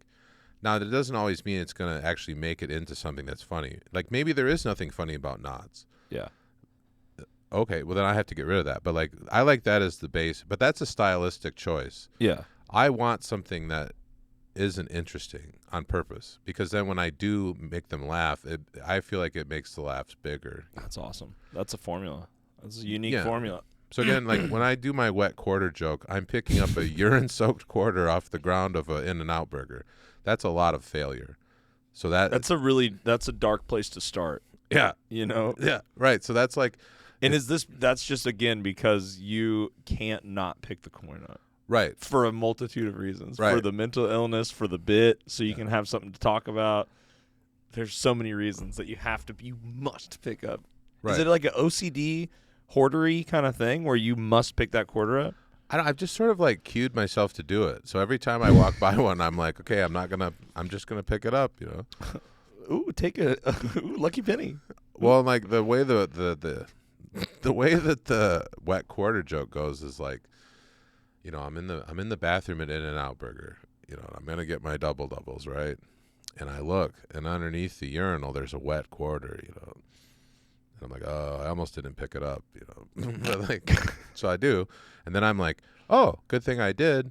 Turns out it's a silver quarter, and like right there, people are like, I don't know what that is. Why, you know, what is this? Why are you doing this? You know? Is that not even real? Is that just because that's what they look like? No, I did find a silver quarter, not in the bathroom of an In-N-Out Burger, but I had found one recently, and I was reading about it. Like, what? I don't know what makes it. that is. What that is? Oh, so a quarter that was made prior to 1964 has a certain amount of silver content. there's value. And it's actually, it's like a collector's item. Oh, cool. Yeah. Like, is there silver? I said something really stupid. I said, is there silver in nickels? And everyone at my work was just like, you're dumb. You're dumb. And I was like, actually, before 1930, most coins had some silver in them. Yeah, that's right. Now they're like copper. Yeah, they're mostly, it's cheaper to make them with different metals than nickel and stuff. But Yeah. so anyways. God, we need to get Tony and Mike. I'm sorry, dude. I failed you. No, but so then the joke is, then I'm giving them tips on how to know if it's a silver quarter, and right away they don't care about that. You know? Right. So but again, this is They're like, go back to the piss. yeah, this is a misdirect thing. So then I'll go, okay, I'll give you a pro tip, you know, let you know if you have a silver one, you know, and I'll say, okay, the quarter, it should say 1964 prior, you know, and then you flip it over and it's got a little D on it for the Denver Mint, and then I'll be like, and if you hold it up real close to your face, you know, it smells like piss. But I was trying to get there the whole time. Yeah. And even what makes that joke funny to me is like they could have theoretically put all that together. I gave them all the information. I'm in a bathroom. It's underneath the urinal. You know, I picked it up. So they know that in their mind already. They feel like they could have got there. You know what I mean? Yeah. But so that it's still a surprise, even though in their mind they already have all the information. It's not like a non sequitur in that sense. Like I gave them all the raw material and they couldn't quite put it together. And then when I say it, it all kind of that's like a congruency thing. Okay. Dumb question. Yeah. From a noob. Do all like pro comedians think about comedy in that way, or do you think you have a technical approach and some people approach it writing the way you do, or is that the way that you kind of have that, like you think a lot of that most people that are, you know, successful comedians and are good at making people laugh, whether they're big or not, you know, are there a lot of people that approach it in that technical way? Because the way that I'm trying to approach it, I don't know what I'm doing here, but it's just kind of like writing thoughts down and like delivering them funny, I think is more what I'm trying to do. Write down things that I think are obscure or funny, or weird perspectives on things, or, you know, and just try, you know, I'm just trying to like say them fun. You know, I don't think I haven't thought about it that, and I think that's why most of the stuff I have, and you've watched me do stand up more than anybody else, but or I would say do open mics, you know, it's like, I feel like I have good premises and maybe a couple of good tags, but then I don't kind of know where I'm going with anything. Oh, you know what I mean? I feel like I'm lost. Like a lot of my shit's like kind of lost. Like the dick shedding bit, I mean, it's, you know, that one has a final into it, but I'm like, how do I get there with everything else? It's just kind of like time and trial and error or something. Well, a lot of people as comedians will say that you shouldn't dissect the frog, if you've heard that phrase. There's an idea that you shouldn't try to figure out why something is funny. You should just, it is or it isn't. And then if you think about it more than that, it's sort of fruitless. Yeah. Where I feel like there is structures to things, and that if you understand how that works, it's important. And so, but the idea that you're going to be super technical, like I think I am, that's not the way to do it at all. I would say there's 1,000 ways to do it. I like this way. Again, I feel like I'm a strong writer, and I like analysis of things, and I like to. You're an economics major. Right, and I think that lends, like, whatever your background is in life, that is going to inform the way you put together your jokes. So I use those tools of analysis on it, and sometimes it isn't good. Sometimes it's beneficial, but, like, the way I approach it is by no means the best or even the only, you know. That's the whole thing that really excites me about it is, like, when you're going to an open mic, like, if you're, you know, I feel like there's different types of people that are going there maybe just for them, just to get the stage time and leave, or which is fine. You know what I mean? Everybody's got different motives, but like for me, I've just kind of been like going in like blank canvas, like just let's just check this whole thing out. And so I'm watching a lot of open micers do sets and try different things, and it's interesting to see, like, you know, coming from music, it's like there's all these different genres and subgenres, you know, but for the most part, you're like, I want to start a band. I want to be like a metal band. Sure. I think I want to be a metal band. I don't know what that's going to sound like when I try to do it, but that's where I'm going to start. Or I'm going to be in a jazz band or a country band.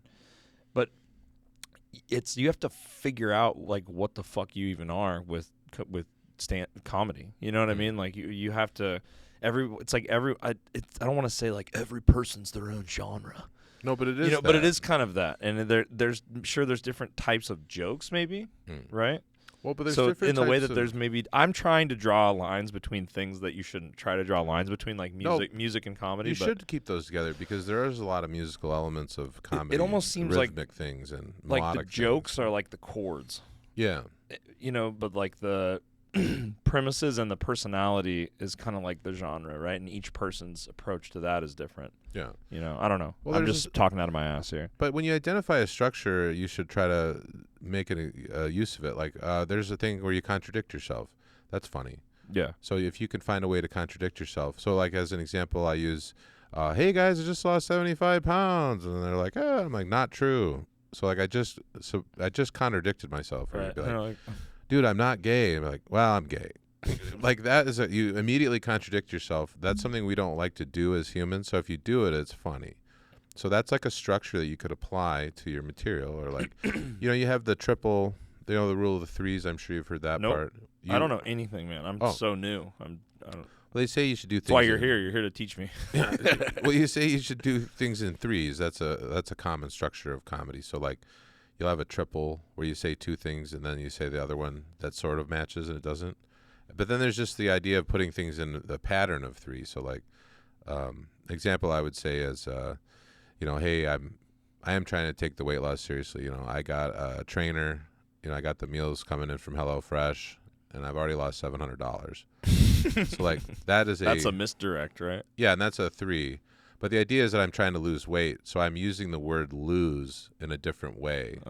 So I'm taking the word lose and I'm using a different definition. So that's another kind of structure. Because they think that you're trying to lose weight, but you're really just losing money. Yeah. And that's the joke. Right. Well, like I said, I wrote one for my friend Brian today, and it was like, you know, my financial life is in shambles, but my real asset is my face. You know, and he's like, so then you're using the idea of an asset in finances, you know. Yeah. Because he's talking about how he's trying to date older women, and it's hard because he doesn't have any money. So now he's got to try to start dating younger women, but you know he's older than them. So there's different challenges. But like, I find a lot of there's a lot of fruit in dual meanings of words, because then you can just kind of like, you think you're going to go on one. In the English language, we have so many. Oh yeah, it's very like that's one thing I like doing is that write 10 every day, because then you're constantly thinking of multiple meanings of words. You know. What is that? Can you just write 10 jokes a day? Oh, so there's a group on Facebook, and it's called the Hot Breath Writers Room, and they give you a word of the day, and then you try to sit down for 10 minutes and write 10 jokes using that word in there somewhere. Oh, okay. And so you're trying to think. Good exercise. Yeah, I find it good. See, like I feel like you're sitting around writing jokes constantly, like so many more hours than like than I do, or do you think you do it a lot more than your average Well, open micer? Or I feel like hard I to have. say, I guess. I feel like I have to because I'm You're a trying host. to like. Well, the hosting thing, I do that because I'm trying to get faster at writing punchlines. But Right. when I first started, I was only doing a narrative, and I didn't have punches, and so I was like, "Oh, people are smirking and they're kind of enjoying it," but like, That's what I think. That's where I think I'm at. yeah. Well, that's why I started doing the tag mic because I was like, I don't know what a punchline should look like, and I don't know how to write one, and I need to sit down and just do that exclusively. Yeah. And so that's what I've been trying to do. So then, I need to come to one of those. please do. Yeah, we got the one on Wednesday and the one on Sunday. Is it the one? Is it before the duck? Yeah. At the duck? Yeah. So it's the pre-duck duck, Yeah, it's the duck Mike? duck. This is Okay. the goose. the goose. But also I do the one at the creek with Robert Tabbitt. So. Okay. But yeah, the idea of that is you're just writing punchlines. And then even when I'm doing the hosting at the Lucky Duck, I'm tagging each person's joke. That is another time to write a punchline, basically. Okay. Yeah, I need to come to that. I need to get my ass to school. But again, the idea that it has to be done this particular way is not right. I mean, there's so many different ways. I feel like people get big enough and they can just kind of like ramble on about premises in a humorous way. Well, right? they have fans. The people just want to see them. Right. It doesn't really matter. They're not trying to win them over. They already do. And they're not trying to be like a purist and like be the most technical comedian. No. It's kind of similar to like, I guess how people, sometimes you want to be, you want to write the most technical riff or something like Sure. that. And it's like, But like learning music is like learning a language in a sense, and I think stand-up is a language. Like we present it in English, but it's in the language of stand-up. So if you're not learning those ways that it's done, then it doesn't work. It has to be. So you have to understand how the language works. Yeah. So I feel like that's been beneficial for me, because I'll sit down now and I'll be able to just write out punch. Like one of the things I really like to do now is if I'm on a show, I'll watch the comedian before me and I'll tag one of their jokes. So when I get up on stage, I'm going right into that tag and then I'm going right into my material. seems like a normal thing. That seems like a smart thing to do. Like a lot Yeah. of people do that. Because it's in the room, and so you're like, people know that you came up with it just good then. callback. Yeah, and it's good. I think it compliments the other comic too, that you really paid attention to their material. I mean, Yeah, well, I'll get there one day. I love doing it. It's fun. you should. Well, you got to think of one thing at a time. So like when you're thinking about your comedy, like what's one thing you'd really like to work on? Yeah. Like I've realized that I don't do voices, so that's something I'm going to try to work on. Yeah. Like it would be cool to have like one or two voices. I do could some voices, I think. Dude, voices are good, especially for clean comedy. I think I've also I'm noticing before I'm figuring out how to do things, like how to write a punchline good, or what I'm learning all these things. I feel like the thing that I'm noticing the most is what I like, what my crutches are. Mm. Like that's what I like. If something's not getting a laugh, I can like do an act out and like I can probably get some laugh. You know what I mean? But that's Sure. probably not a good. No, but that is good. That's You not find a good. you may find thing. you're strong in that area. Oh, okay. You know what I mean? Like I find I'm tied to the verbal so much that I'm not using the other tools. Oh. So I say to myself, okay, I've got to learn how to be more physical. I've got to learn how to do more with my face. I've got to learn how to do voices or do, whatever. Instead of just being so tied to the verbal punchline. I had the realization like in the bathroom. I was like getting ready to go to an open mic, and I was like, "Oh my god!" This was like 3 weeks ago. I was like, "Oh my god, I haven't been smiling this whole time. I have bitchy resting face. Right? Like I suffer from. This is it." You're just like, I'm like, "Hey, so what would happen if you're shed your dick skin like snakes and." You know what I mean, or whatever. Got a lot of cokehead friends. You guys have any cokehead friends? Like, Right. you know what I mean? Like, it's like you're kind of selling. You kind of have to like. you have to move the. Yeah, You have to gotta. move your tools. And I gotta, I can fucking get a fucking smile going.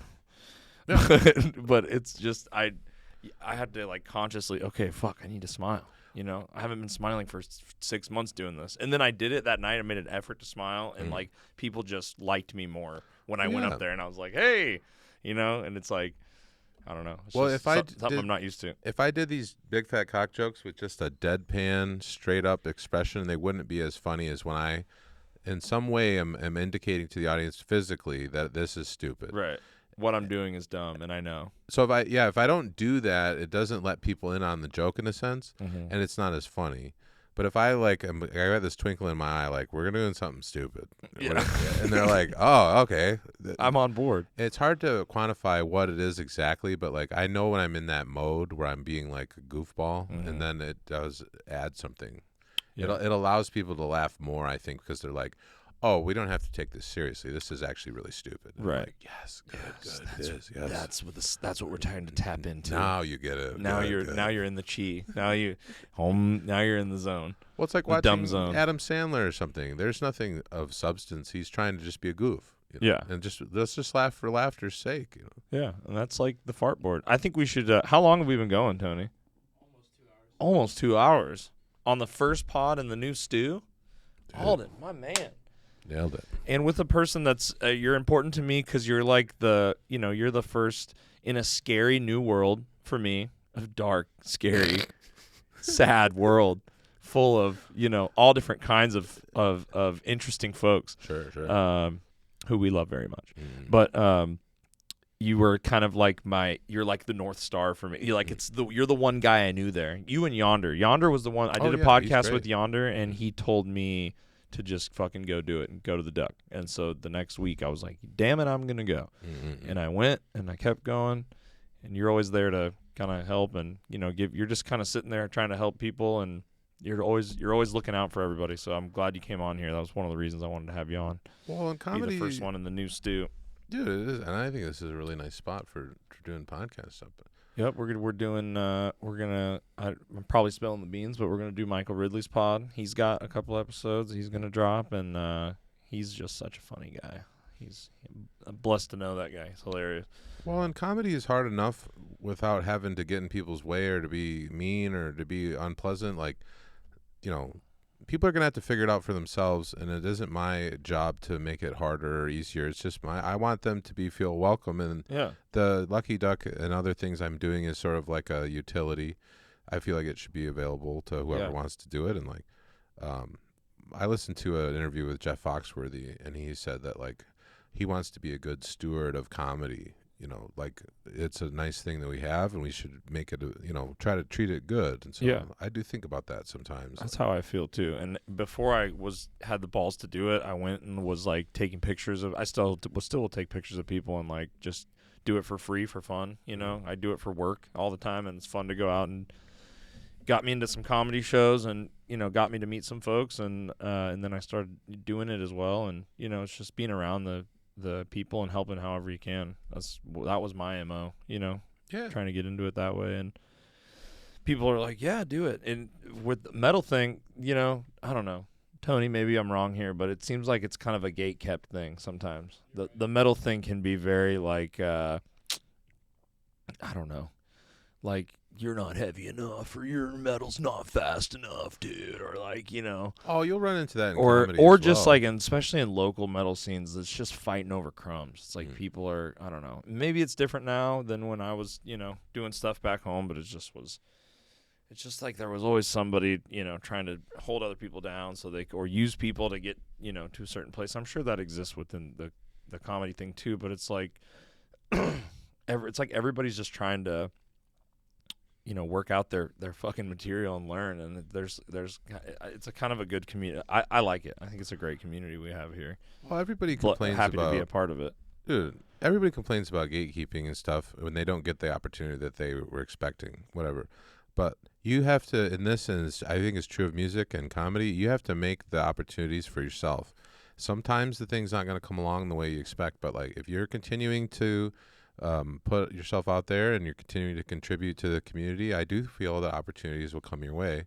Maybe they're not ones that you expected, but like, I wouldn't worry too much about people trying to keep each other down, Oh, yeah, I'm not worried about that. Yeah. I'm just saying that in music, my point was that I've noticed a difference in that, whereas like I think comedy, for such a thing that like it feels like shit when you start doing it. It sucks. You know what I mean? Like it's rough. You know what I mean? Going up and saying some stuff that you wrote down, and then like nobody laughs, or like you hear a cough or something, and you're just bombing for the first time. You're like, why am I doing this? But with music, but at least in that arena, people are, even though it's so rough, it's like everybody's still really accepting of each other and helpful to each other. Whereas in music, it's like, everybody's trying to go show how badass they look on stage, right? And then there's like, oh, sick set, bro. And then like, dude, they fucking suck. Dude. There's literally, I mean, that's a thing. Am I lying about that? That's a thing, right? I mean, I suppose. And it is. I mean, it's a thing that I've experienced. It's happened to me. And, there was times when I was younger and more of an asshole, and I probably did it. You know what I mean? So it's like, it's something that I think I haven't seen it as much, at least here in Austin, Well, and that could be because Daddy Joe's out here telling everybody to play nice. And, he's done a good job of that, saying that we need to build each other up, and he'll pluck people off the street that are great. Pluck him out of the Lucky Duck. I saw Cam Patterson at the fucking Lucky Duck like the third time I went there. Sure. And I was like, whoa, dude, he was crushing. I've never seen anyone actually crush the duck. Yeah. Cam Patterson he's got crushed a natural full duck. I mean, That guy is so fucking funny. Yeah. He's got a lot of... I got to get him in here. Dude, he's got funny a lot. as fuck. He's got a lot of potential. I mean, he'll be good. He's going to blow No, up. I think the more you talk to people, if they're a person who complains a lot, you just got to be like, hey... whatever, I mean, but I think I have noticed a bit of a, I guess you're going to have like delusional people in every art form, but I approach the whole thing like, I don't know what I'm doing. I'm new here and just like humble, respectful. I want to learn. I want to be as good as some of these guys that I get to see all the time in town. If I'm going to do this, I'm going to do, it's going to be 10 years before who knows how long it's going to take. Right. So it's like it's a long, hard road, But then you see some guys that go up and they are wearing something crazy, and they're like talking to like the crowd like they think they're funny, and the crowd doesn't get it or something. There's like all these different types of people at the open mics, you know what I mean? And for the most part, everybody's just trying to work on new stuff, But every once in a while, you get a guy and you're like, who is that? It's something from out of town. You're like, who is that guy? You know what I mean? Like, Jesus, he's you guys just don't get it. You know what I mean? Like when they turn on the crowd, you don't understand. Right. It's like, dude, how are you going to try to get these people to laugh at you if you're fucking talking shit to them? Well, sometimes that can work, I guess. They're frustrated or whatever, but I don't know. And again, everybody's got to figure it out for themselves. Like, when I talk about the way I do it, people maybe will take one or two things out of that, but then you got to figure it out for yourself. And it's not well, and two, because it relies on surprise. It is better if we all do it in a slightly different way, because that actually does add to the surprise and all that too. I don't know. Well, I mean, we could probably wrap this up. What do you think? Oh yeah. Oh, we should do some farts before we wrap this up. Well, I got something to play here. We were talking about Time of My Life, the karaoke. Oh yeah. I got it. Now I had the time of my life. You heard this one before? No. Oh, this is you? Yeah. This way before. Oh, wait until I play the other. So it's a duet. It's the truth. And I owe it all to you. 'Cause I had the time I'm doing that part of my life, and I owe it all to you. Dude. And then you throw some farts over that. Now we're playing trivia. Now we're cooking with gas. Dude, now we got it all. For so long. This is like...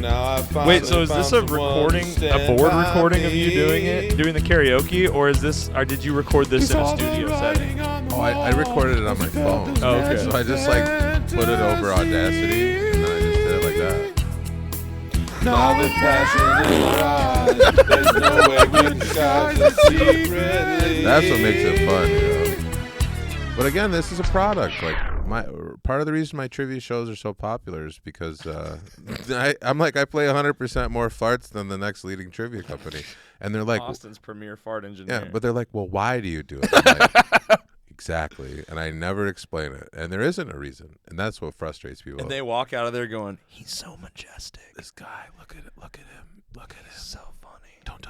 don't let him see it." Like, he plays farts. He's so funny. Can you give us just a couple of more of your favorites from the board? Oh, absolutely. Let's see. Let me go to the original farts here. Have you ever thought about putting these on epidemic? But what? Putting these on epidemic sound or something, like your fart sounds? Because do you make these with the jars? Did you bring the jars? Oh, I didn't bring the jars. Okay. So some of these are from Foley art, as they call it, or some are from actual sound clips. Like this one here. I use on a lot of them. So the classic. What's that one called? It's just called dry fart. See, Okay. This one's called perfect fart. and then you got wet fart. You know. But this is like one. Okay, so this when I look at Audacity, I'll see the sound clip and it'll have kind of a graph. Mm-hmm. I'll try to pair the fart with it, so like they're similar in shape. You know, like you go so deep into this. it's important. Like this one, it works good because it. Again, this is a subversion of expectations.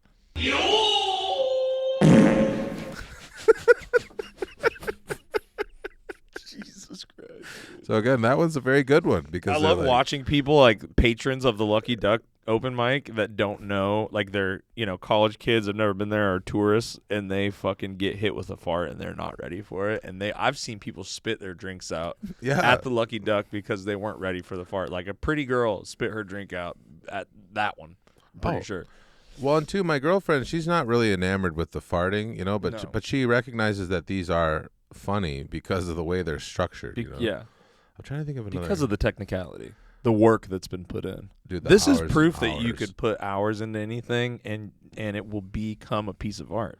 Because this is art. Well, there was no guarantee that these were going to be anything. I mean, well, I like doing this one, so I'll be like, I'll play a bunch of farts, and then I'll throw this one in there to mess with people. Fart. That one always gets them, And then this one's actually from an adult film, I want to cover you in my gas. That's a real fart from an adult film? Yeah. Outtake? It's so there's a whole genre of fart pornography out there, yeah. Yes. So I took some clips from that, like. Right in your face. It's a wide world of farts out there. But again, That's this incredible, is dude. not a subversion of expectations type of fart. That is just an expletive, Totally different. Well, Alden, I think that was a great fart to end it on. Dude. Alden Schaub, open mic host, trivia host extraordinaire, the premier fart engineer here in Austin, Texas. Buy the Big Fat Cock Joke Book, and if you support Alden's Big Fat Cock Joke Book, this is why we want you to support it, because we want to see more of these. We want to see a bigger one. We want to see more volumes. I want a box set. Like, I want to rip the saran wrap off of like a hard case that has 5 different, a red one, a blue one, a green one, a yellow one. I have a vision for the future of the Big Fat Cock Joke. Yeah, maybe by Christmas I'll have that all put together. I think that's a good goal. So, and if you get a link to get people to get one online, or I can just put your Venmo in there or something. Well, people sending you random money and addresses, and then you're just it's better if I all can 100 actually, people that listen to this podcast right now. I'll take a Venmo, but it's better if because I like to sign them too. Oh yeah, you got to sign them and do the not sold in stores picture. That's all vital, But yeah, I mean, I'll do a Venmo, I guess, but. Yeah. It's more fun to just like, hey, what's going on? Well, I had a fun time talking to you, dude. I think this was like informative and silly and fun, and hopefully you come back again and do it. Dude, I got one last fart to end it on then.